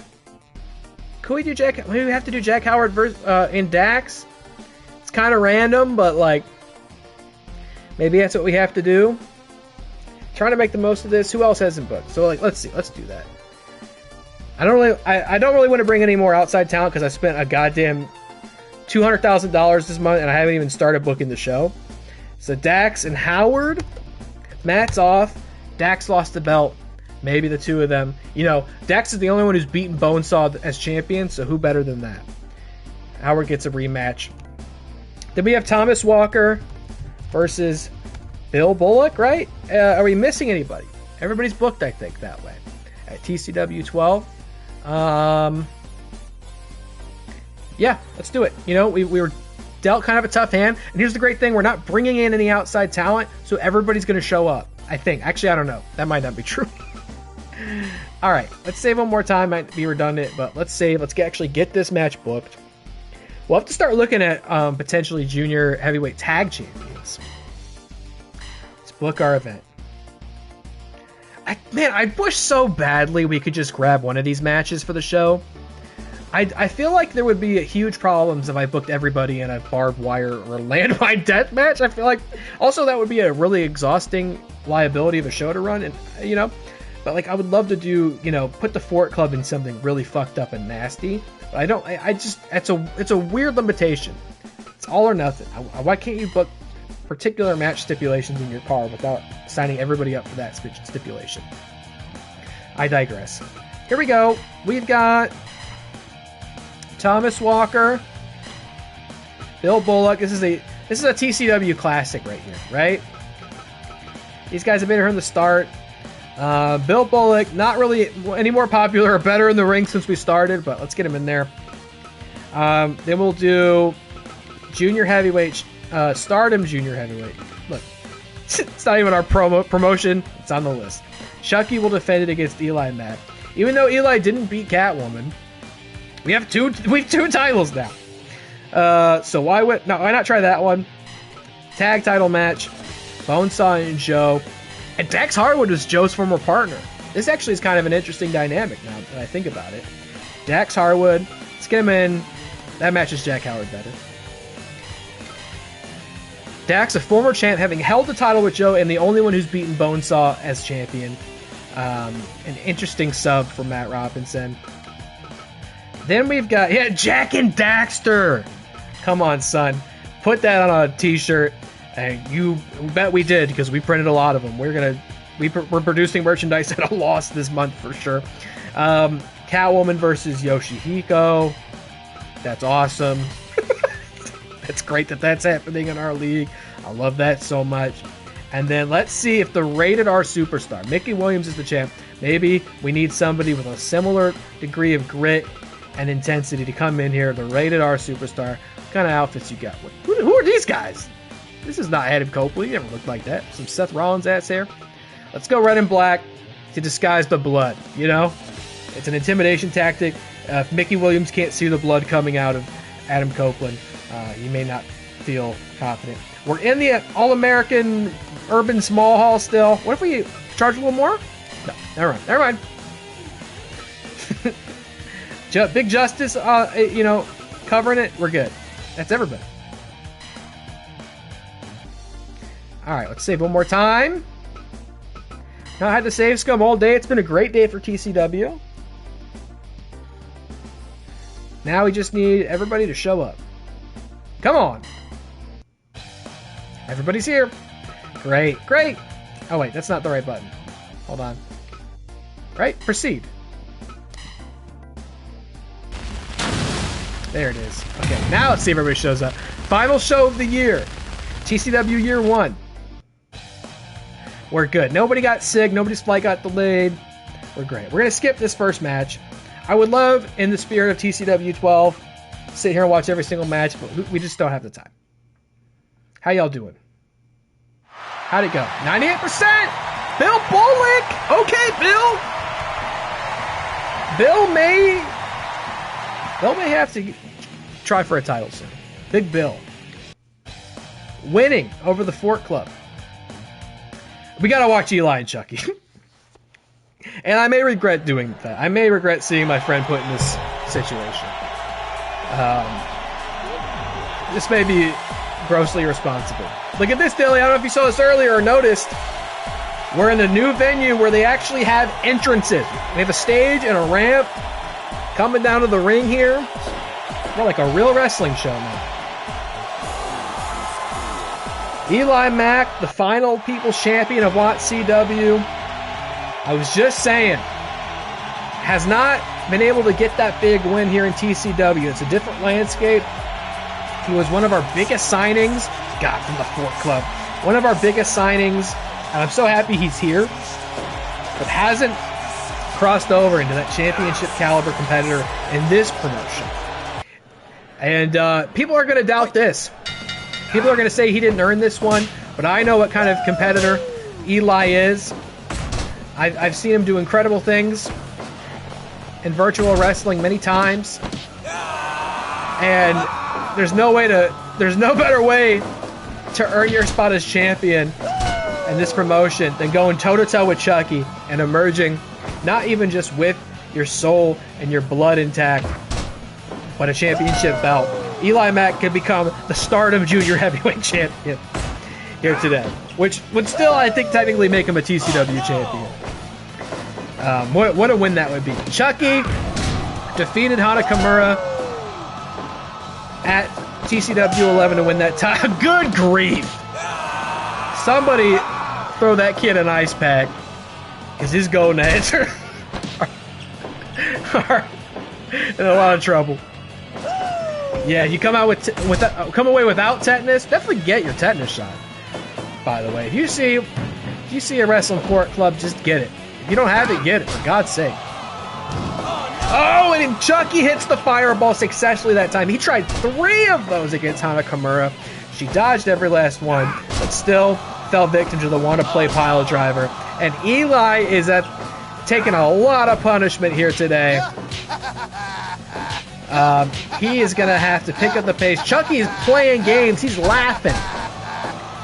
And if he's not careful, he's going to hit the wanna-play pile driver, and this thing's going to be over. Eli could shock the world and show why we paid him $60,000 to come work here. I think still, it's the single most we've ever paid one person to sign here.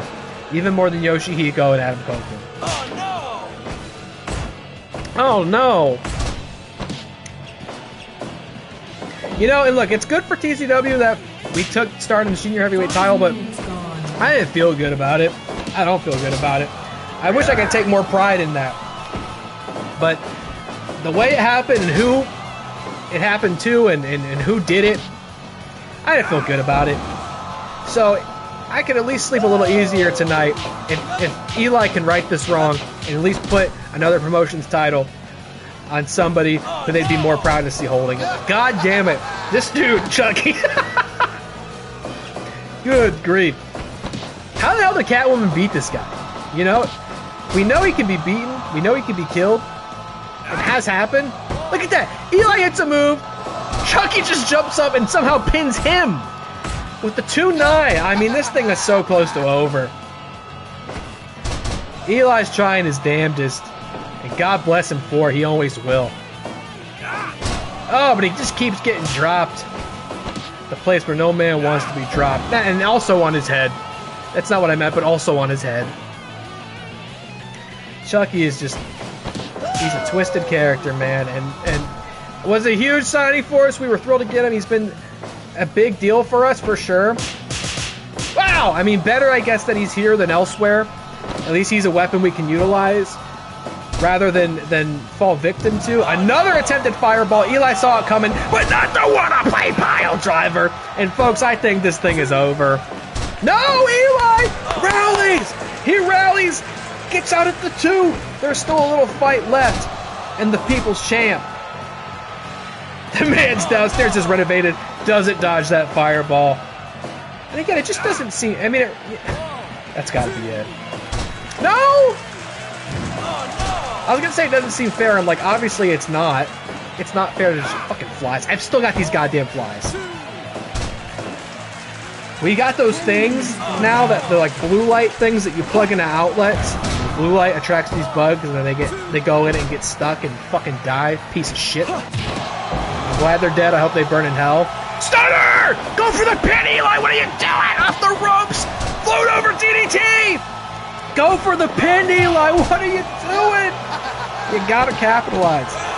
And now he's in the crossface. Is Eli gonna tap? He's holding on. He's still fighting. He's still blowing fireballs. Downstairs. Oh, what a play, pile driver. I hate to say it. And I'm not gonna say it. Not yet. Eli, do not show mercy. Do not show mercy in the... Now, the forks have been brought out. The Zevos, yeah, I think that's what it's called. I mean, these things are relentless. And now, and it's not getting better anytime soon, because now there's like a routine biblical plague of them outside. These goddamn just little tiny flies. I don't know if it's because it's been so humid, like it rains a whole bunch and then it gets really hot, and it rains a bunch, it gets hot. It's like anytime anybody comes into this house, Stunner! A bunch of these damn bugs fly. Cover him, Eli! What are you doing? Float over DDT! Cover him, Eli! Pin him in a pool of your own blood! Send it home, Eli! Send him to the corner, goes for the haluva kick! Chucky dodges! Come on, Eli, you have had this thing won! I'm starting to believe! He's going for it again. He hits that time! Connects! Haluva kick! Goes for the pin! It's Eli, the new champion! No, this close, this close! The size of a fly, this close! Back to the forks. But man, it's disgusting, quite frankly, how loaded up these things are, right? So the blue light attracts the bugs, they go in the sticky trap and die. It's disgusting to see how many of them are getting in them, because it's like, wow, that many of them were in our house. And it's the worst down here. The basement, they're coming in through the sliding door, probably coming in through the drain. And that's it, by the way. God damn it, cross hold. Makes Eli submit in a pool of his own blood. I'm talking about bugs. Chucky is still the Stardom Junior Heavyweight Champion. I might also get those damn sticky strips that I got when we had like a housefly problem. It's disgusting, man. I feel so disgusting. You know? I know I'm not like that. I'm not like a dirty person, you know? I realize the image I'm casting here as a man streaming on Twitch talking about all the bugs in his house from the basement. I know I look like a mouth-breathing, basement-dwelling fucking goblin. Correct! Chucky one. You got a new Fly Saga? What's going over in your neck of the woods? I'm so sorry to hear it. I don't know if we have time to watch. But I want to. Jack and Daxter versus Joe and Bonesaw. Jonesaw.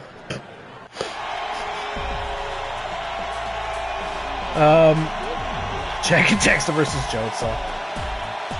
I mean, they just drive me nuts. It's just, I'm so tired of, like, clapping them out of the air, and, like, I see them, you know, Jonesy's chasing them. It just feels disgusting to know there's that many of them in our house, and they just keep coming. I probably need to change the strips on these traps, because they're like, I'm not getting, they're so full of bugs now. It's I would think that we left it outside is how many are. Like, it truly is disgusting. And we've never had a problem like this before. And we have to be so diligent, you know. Again, I think it's worst in the basement, which, like, I realized from after working and streaming and shit for weeks from upstairs, man, I hate being down here. I really do. I didn't realize how much I hated being down here until I took a break. It's still just kind of the thing that makes the most sense. You know, there's not really another room for it. It's going to be in the middle of everybody's business. Yet we need a dining room, right? We need a dining room table to eat at. Otherwise, yeah, there's just no room for it.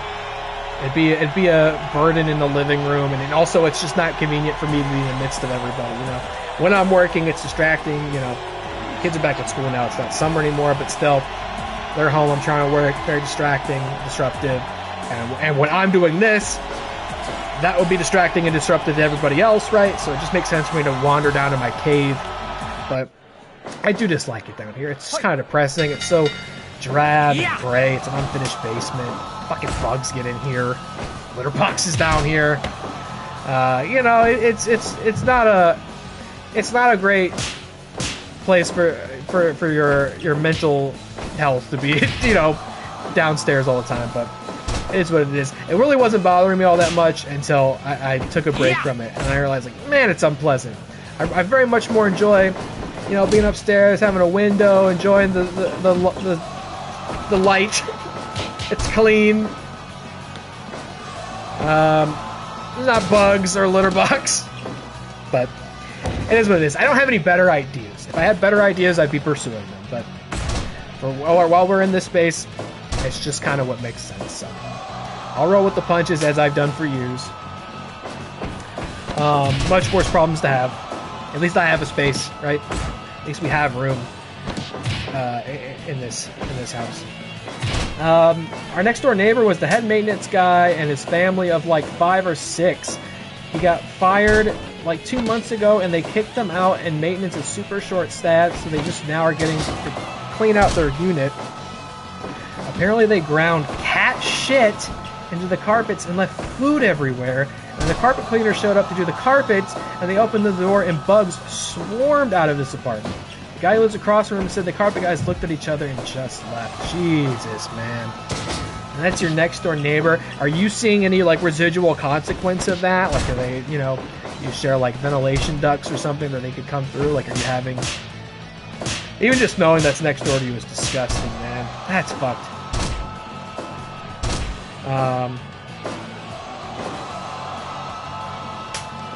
And he worked there too, huh? The head maintenance guy, he worked on the property. Ugh. 5 minutes gone. I don't pretend to understand anybody's circumstance, right? Like, life's hard out here. Time is precious. Money is finite. Like, and you got, what do you say? 5 or 6? That's a lot of people. I don't know how many rooms and, square footage you got, but that's a lot of people. Times can be tough. Like, I totally get that. But how do you... If not for yourself, how do you not have enough respect for the other people you live with to, like, not...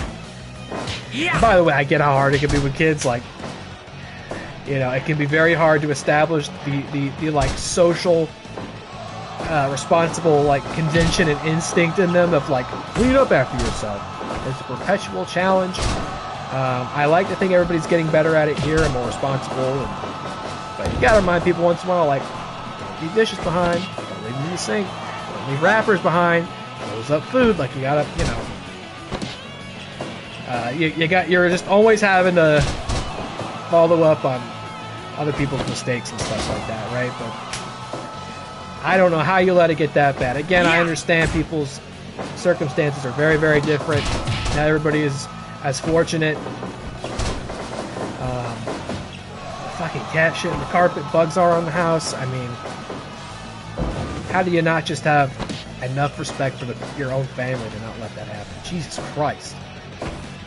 They come through both our bathrooms and our kitchen, and that's why they've been so bad for us on this floor. I wonder if I'm gonna... I mean, I don't think so. I wouldn't suspect so, but, like, we never had this bug problem here before. Now I'm wondering, like, what's it like next door? I don't think it would be that.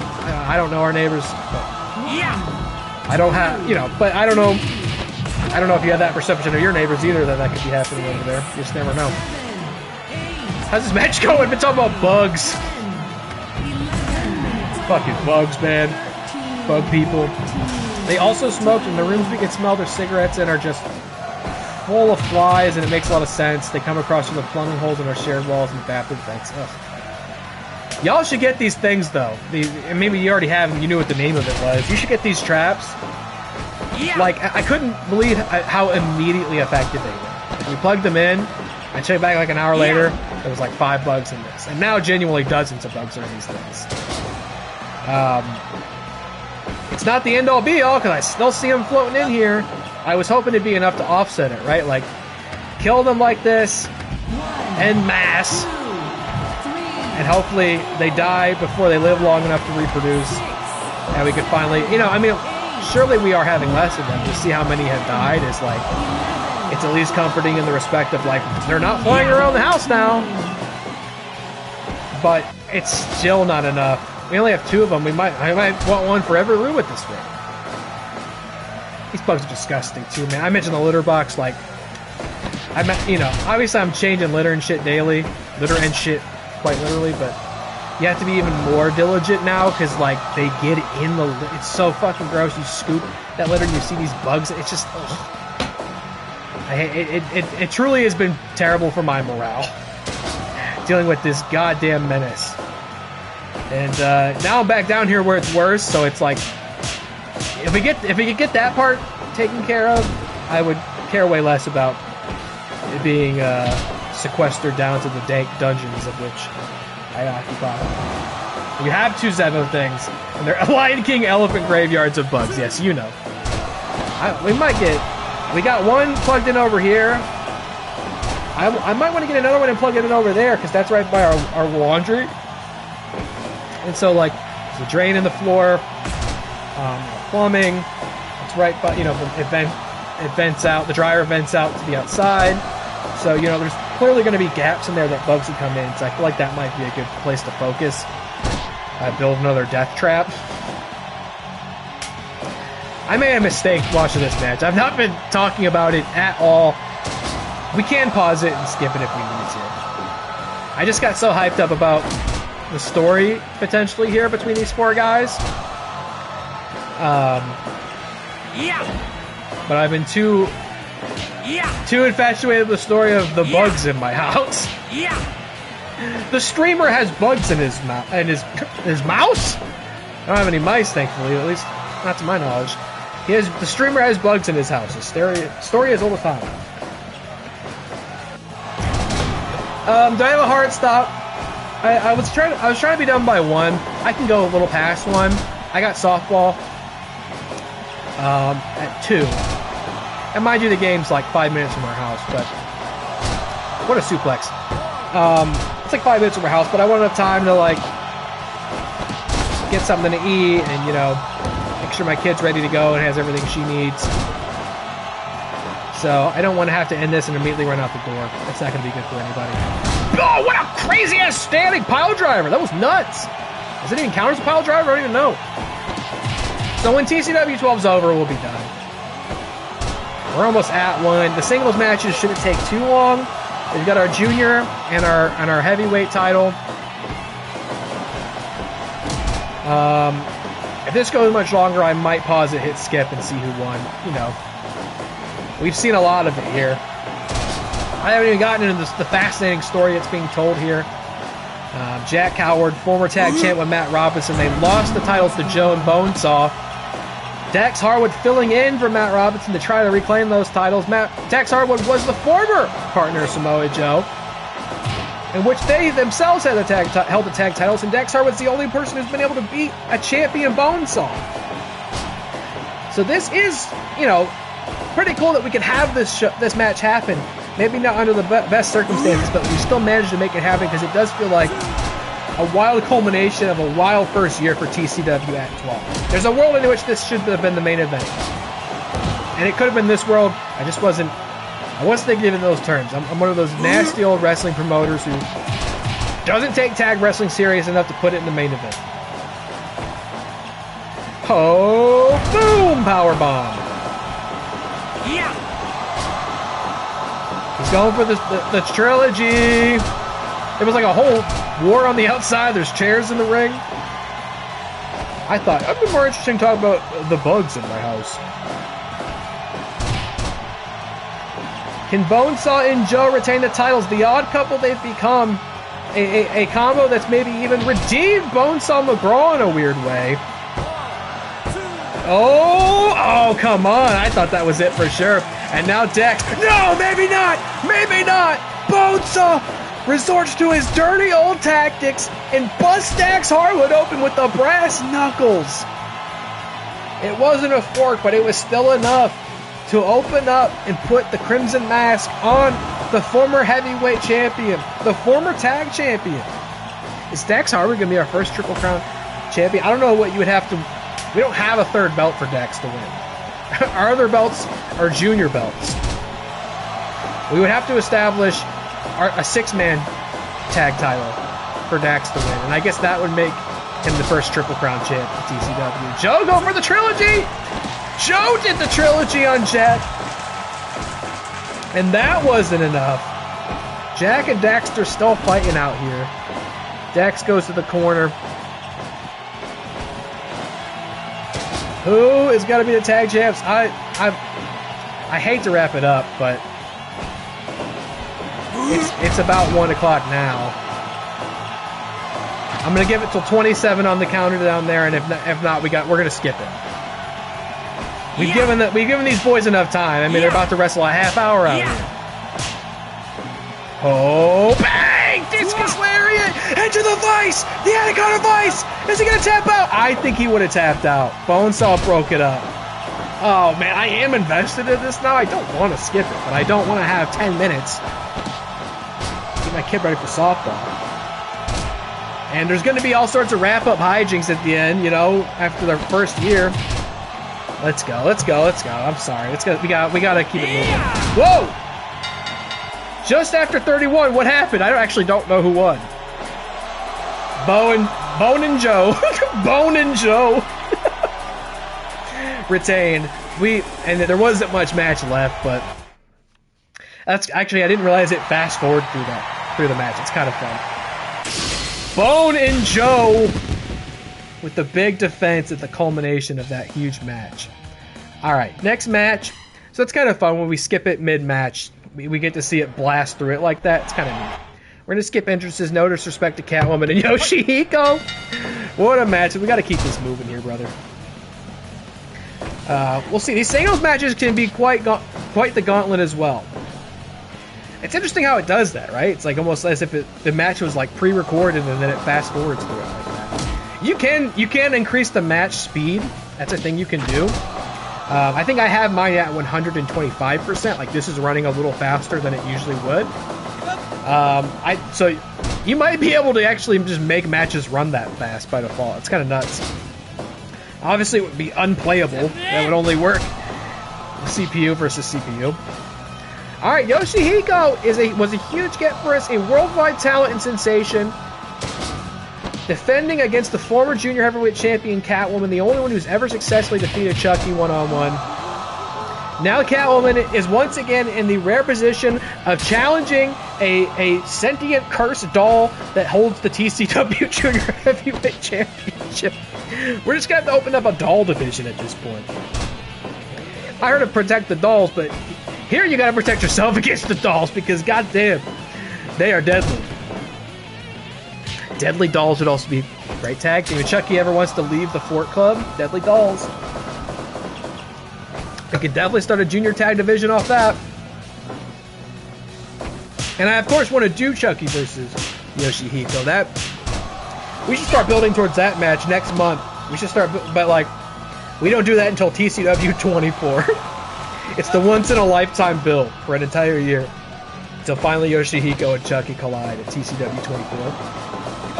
Yoshihiko loves these airplane spins, and I think that's interesting too because I don't know if Yoshihiko would be capable of hitting those in real life. Is she about to do the worm? No way. W-O-R-M. What? Yoshihiko knows how to do it all. They've wrestled them all, and they've learned from the best. Unbelievable. Catwoman has got her work cut out for her if she wants to bring that big prize back to Gotham City. Here at the All-American Urban Small Hall. Whew, I am too. If I didn't have shit to do today, I'd be taking a nap after this. These Fire Pro streams never get to be too long because they're always like at the start of an already busy day. But I don't know how much longer I could go if given the ability. They're exhausting. I mean, I would love to come down here one day and just run like 4 hours of Fire Pro.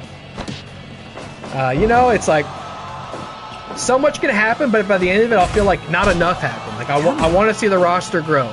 I want the scouts to find more people. I want to be able to start crossing over with other promotions. I want to get more titles. I want to run a tournament. You know, I want the ability to start doing these things. And oh, she's meowing. She's swiping at the plastic face, the plastic visage. Yoshihiko going for the submission finish. Is Catwoman gonna tap out? No.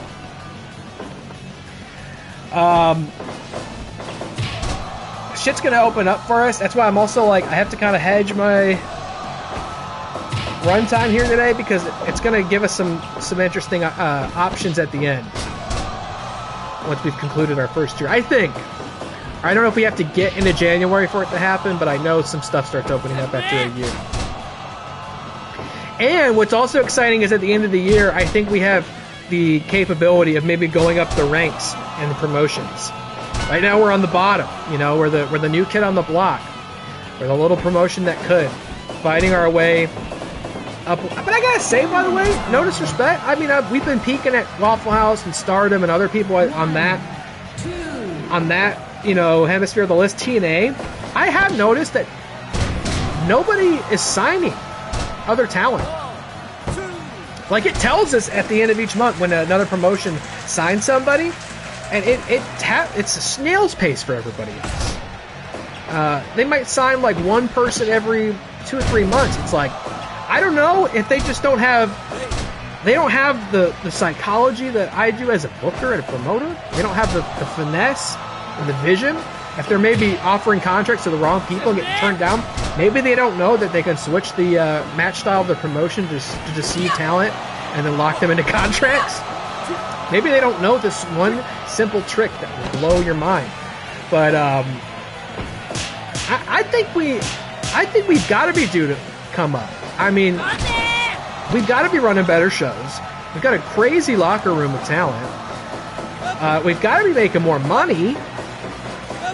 I'm expecting to see some big moves at the end of this first year for TCW. Another airplane spin. Is Catwoman going to give up against Yoshihiko at TCW 12? We're going to maybe need to wrap this up pretty soon ourselves. I hate to do it. I love to give these matches time to breathe and be what they can be, and the culmination of our first incredible year. Oh, Yoshihiko spinning Catwoman again! I've not seen anybody give up to this move yet, but Yoshihiko thinks they may. A more technical bout this time against Houston. Oh, here we go! Wow, a spiral twirl! What the hell was that? Crazy, like, jack screw. And now Yoshihiko sending Catwoman to the top. Catwoman scouts it. Does the big swipe of the claws. You can also gauge how tired I'm getting by, whoa, why is she stuffing the claws in the mouth of Yoshihiko, who I'll remind you is a blow-up doll. A foreign object introduced to the mouth of Yoshihiko, who's now going for the series of Swanton leg drops. There we go. I was going to say earlier this match felt more technical than high-flying, as David Houston's match against Yoshi did. But now it's starting to expand, and bigger moves, more intense offense getting introduced as we continue. If I didn't know better, I would think this is King's Road. Whoa, Yoshihiko begging for mercy, not going to get it from Selena Kyle. Standing moonsault, is that enough? Did Catwoman get the belt back? No, we're only at 2. See, how could I skip this stuff? How could I skip this stuff? Catwoman off the top. Wow, what a moonsault! 2! We're just not even really there yet. She's emoting. I don't think you can do that against Yoshihiko. Can't use her government name. I'm doxing Catwoman here. You're right. You're right. Oh, I forgot Yoshihiko's kind of mean. I forgot. Flipping her off. Sling blade off the ropes. Back into the airplane spin. Is Catwoman gonna call it quits? Has she used up all 9 of her lives? Not yet. It stays moving. What a fierce match between these two. Ah! Spanish fly from Yoshihiko. And Yoshihiko is winded. I didn't know Yoshi even had a respiratory system, let alone needed to take time to breathe. Rolls her up. It's Catwoman the champ. 2-9. This match fucking rules. I gotta start booking junior heavyweight in the main event.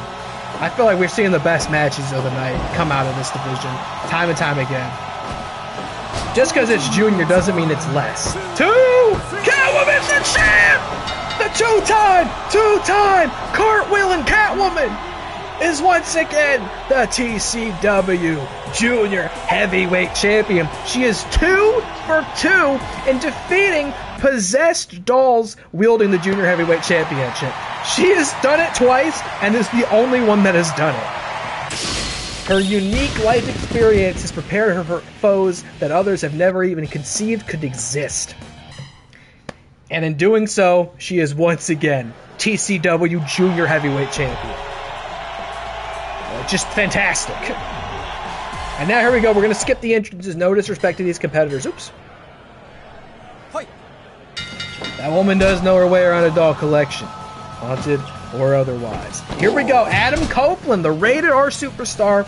We brought in last month for an exhibition against Thomas Walker. It was an incredible match. Of course, Copeland, also maybe formerly known to some of you as the artist known as Edge. You know, again, a world-class competitor, an all-elite competitor. He's wrestled in some of the greatest venues in the world against the greatest competitors of all time. He's held so much gold, and now he's main eventing a TCW against the Hell Knight Mickey Williams, who, to our dismay, at TCW 11 became our heavyweight champion. And maybe now is the leader of the Fort Club. Hard to say. The Fort Club has got the Stardom Junior Heavyweight and the TCW Heavyweight titles. They are belted. They are decked out. We might have to invite some, Waffle House in. Maybe Thomas Walker can. Wait, should we do that? Maybe if we frame it as Fort Club are the ones who steal other promotions' titles. Not that Mickey Williams has. Maybe we should frame it like the Fort Club steals other promotions' titles, and we can invite like the TNA champ or the Waffle House champion, so Thomas Walker can try to steal their belt, complete the set. Let's see. I mean, I was speaking about Mickey Williams being the champ. He may not be after this, though. He is in firm control. Adam Copeland, though, knows how to get dirty, knows how to get messy. He's not afraid to bleed, and he probably will today. So that's a great thing he can have in his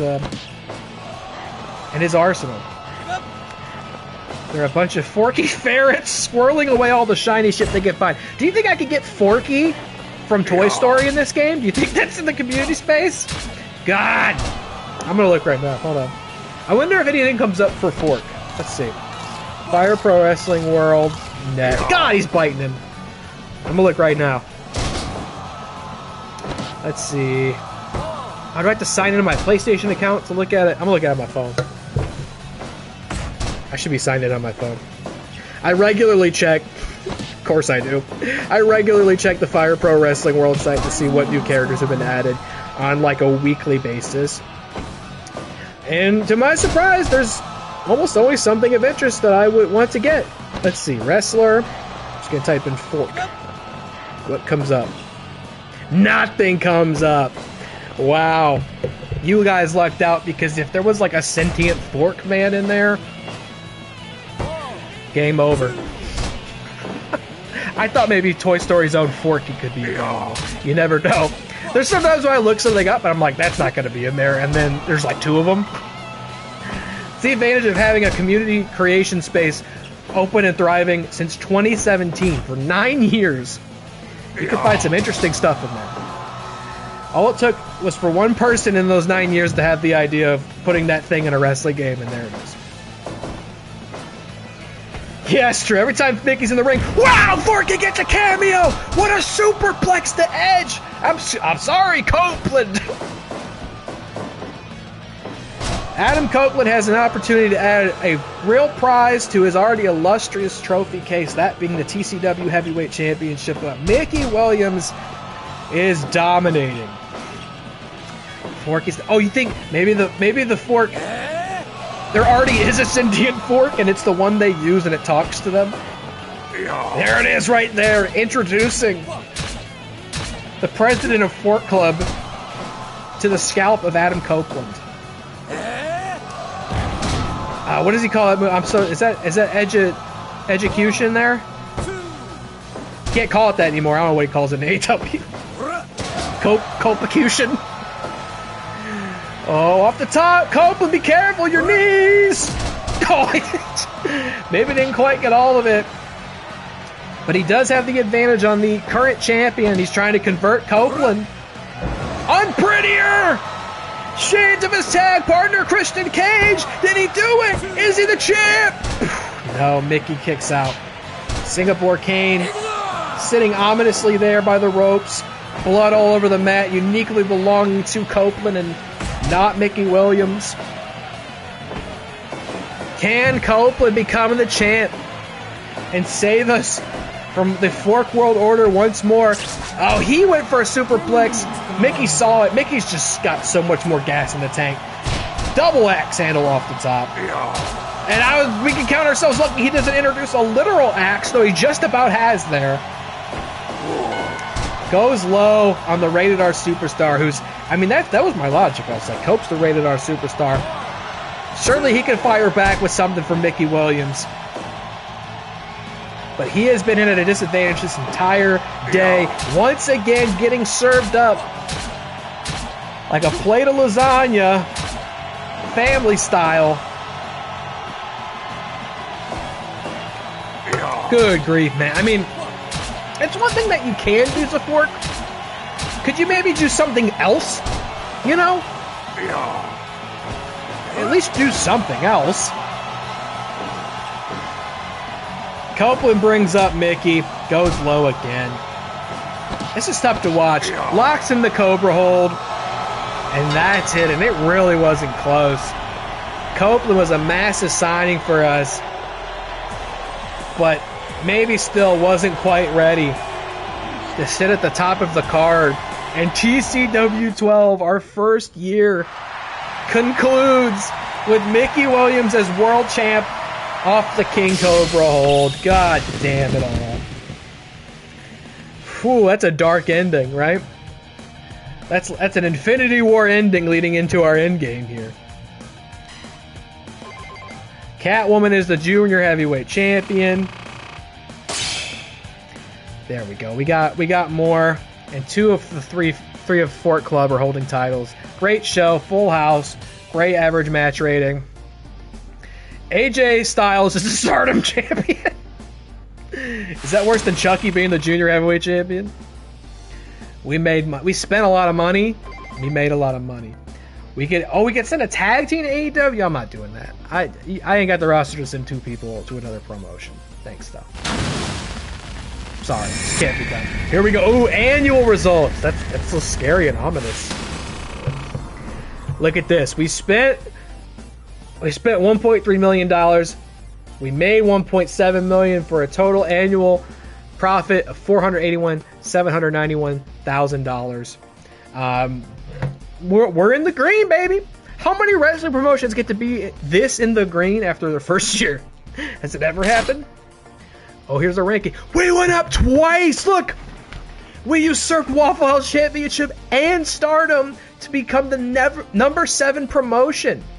And Virtual Wrestling today, TNA and CML are ahead of us. New Japan, AEW, WWE, and 25CW still on top, in spite of not running a single show while I was sick and not streaming. Those are bots. They got bots. They botted Virtual Wrestling. We have gone up in a big bad way. What's TCW or 25CW been doing? I mean, they're on the gradual, perpetual incline, as are we.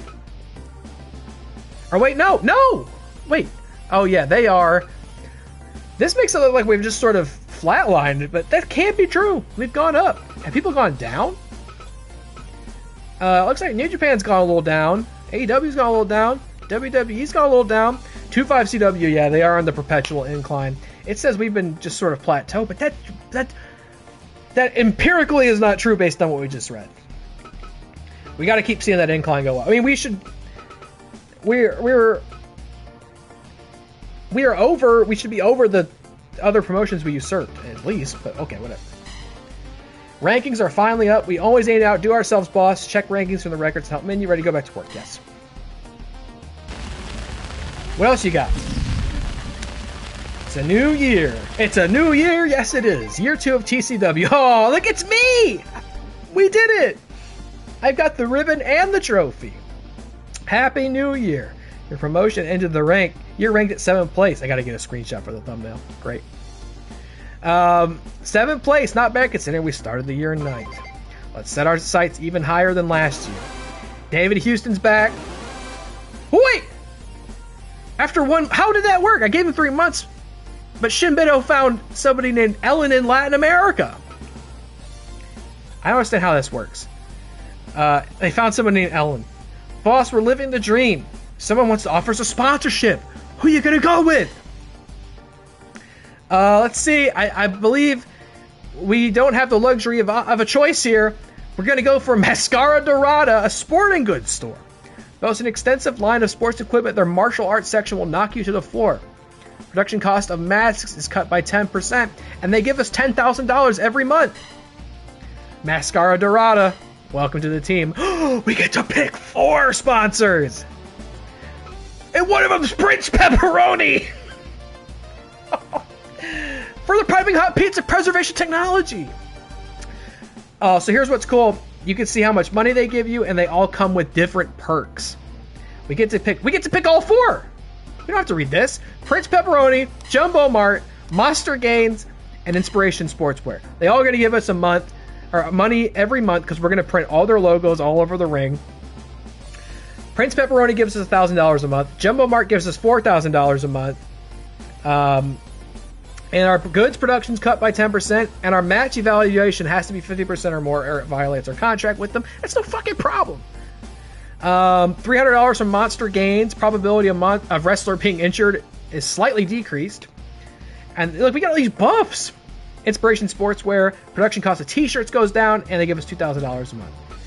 Nothing but winning for us, and I'm so happy we got to pick 4 because I was so sad if I had to pass on Prince Pepperoni because they come with no buffs. The buffs are we get to feed the boys in the back, and you know some of them are going to eat pizza with a fork.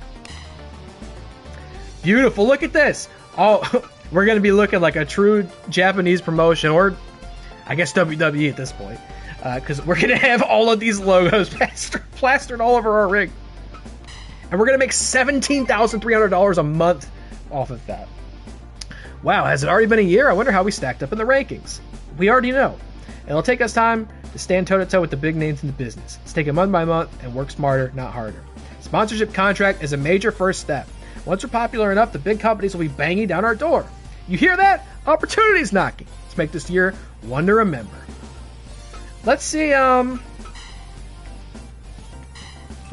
Okay, well, Shinbito, get back out there, Shinbito. Good job, finally.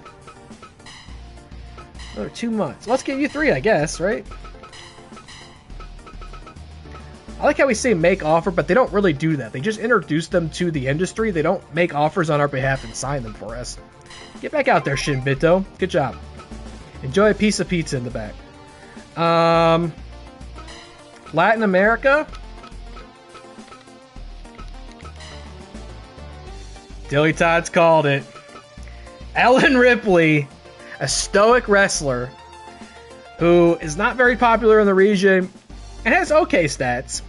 So maybe we'll look at Ellen Ripley. How have we not signed the Love Fun Frog yet? Good creep. We got to get him in here.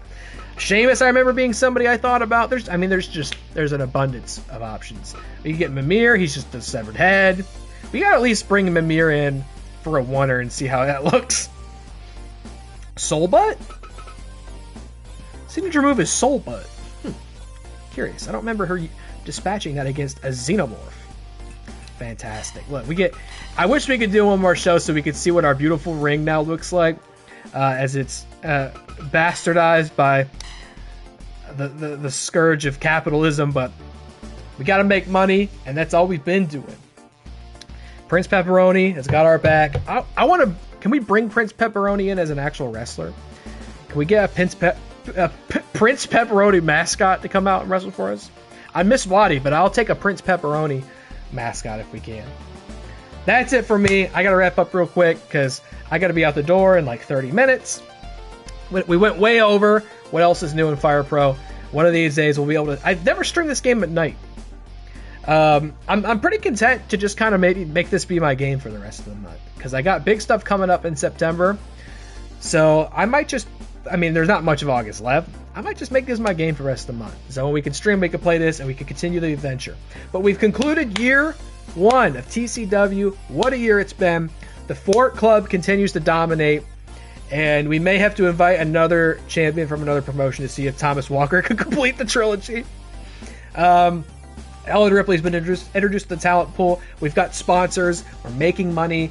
We've got an incredible, robust roster. Everybody's home now. Everybody came back. And so TCW 13, big lucky 13, will be an interesting one. I have no idea when it's going to happen. I don't know when I'm going to stream next. Maybe Tuesday. We'll see. Everything's topsy-turvy now that kids are back in school. My schedule's all just, wacky nonsense. So I have no idea. But I'm going to try to be back sometime in this upcoming week, preferably at night, and we can maybe get a less restricted stream and maybe spend a longer time with TCW and see how we continue the legend and the saga of the greatest virtual wrestling promotion in the game today. And don't let me catch 25CW out here doing a streaming response. Don't even. It's over. All right? You blew your shot. Just leave it to the pros from here on out, please. Thanks for watching. Dilly Tots, Matt Thomas. We even had a cameo from Frankie Alvarez of the fucking Basement Yard to start the stream. What a cameo in the chat, man. I miss that dude. He's killing it. He's running the world. So very cool for him to stop by and say hi. I'll see you soon. Have a great rest of your Sunday. Take it easy. August 26th, the big announcement goes live on Watt Gaming on YouTube. It's gonna have a little thing, a little countdown and premiere. Check it out because I am so excited to finally share with the world what I've been working on for the past month. It hasn't even happened, and it's already one of the things I'm most proud of that I've ever done. And I can't wait to see what it's actually truly going to be once it's finally happening. And you'll get to finally understand what it is. And I'll have to stop being so mysterious. Thank you for watching. Take it easy. Enjoy the rest of your Sunday. I'll see you when I see you. Be nice to each other. And as well to yourself. And fuck them bugs. Am I right? Bye. Sponsored by Prince Pepperoni. Good night. It's the afternoon. Good afternoon. Bye. Bye.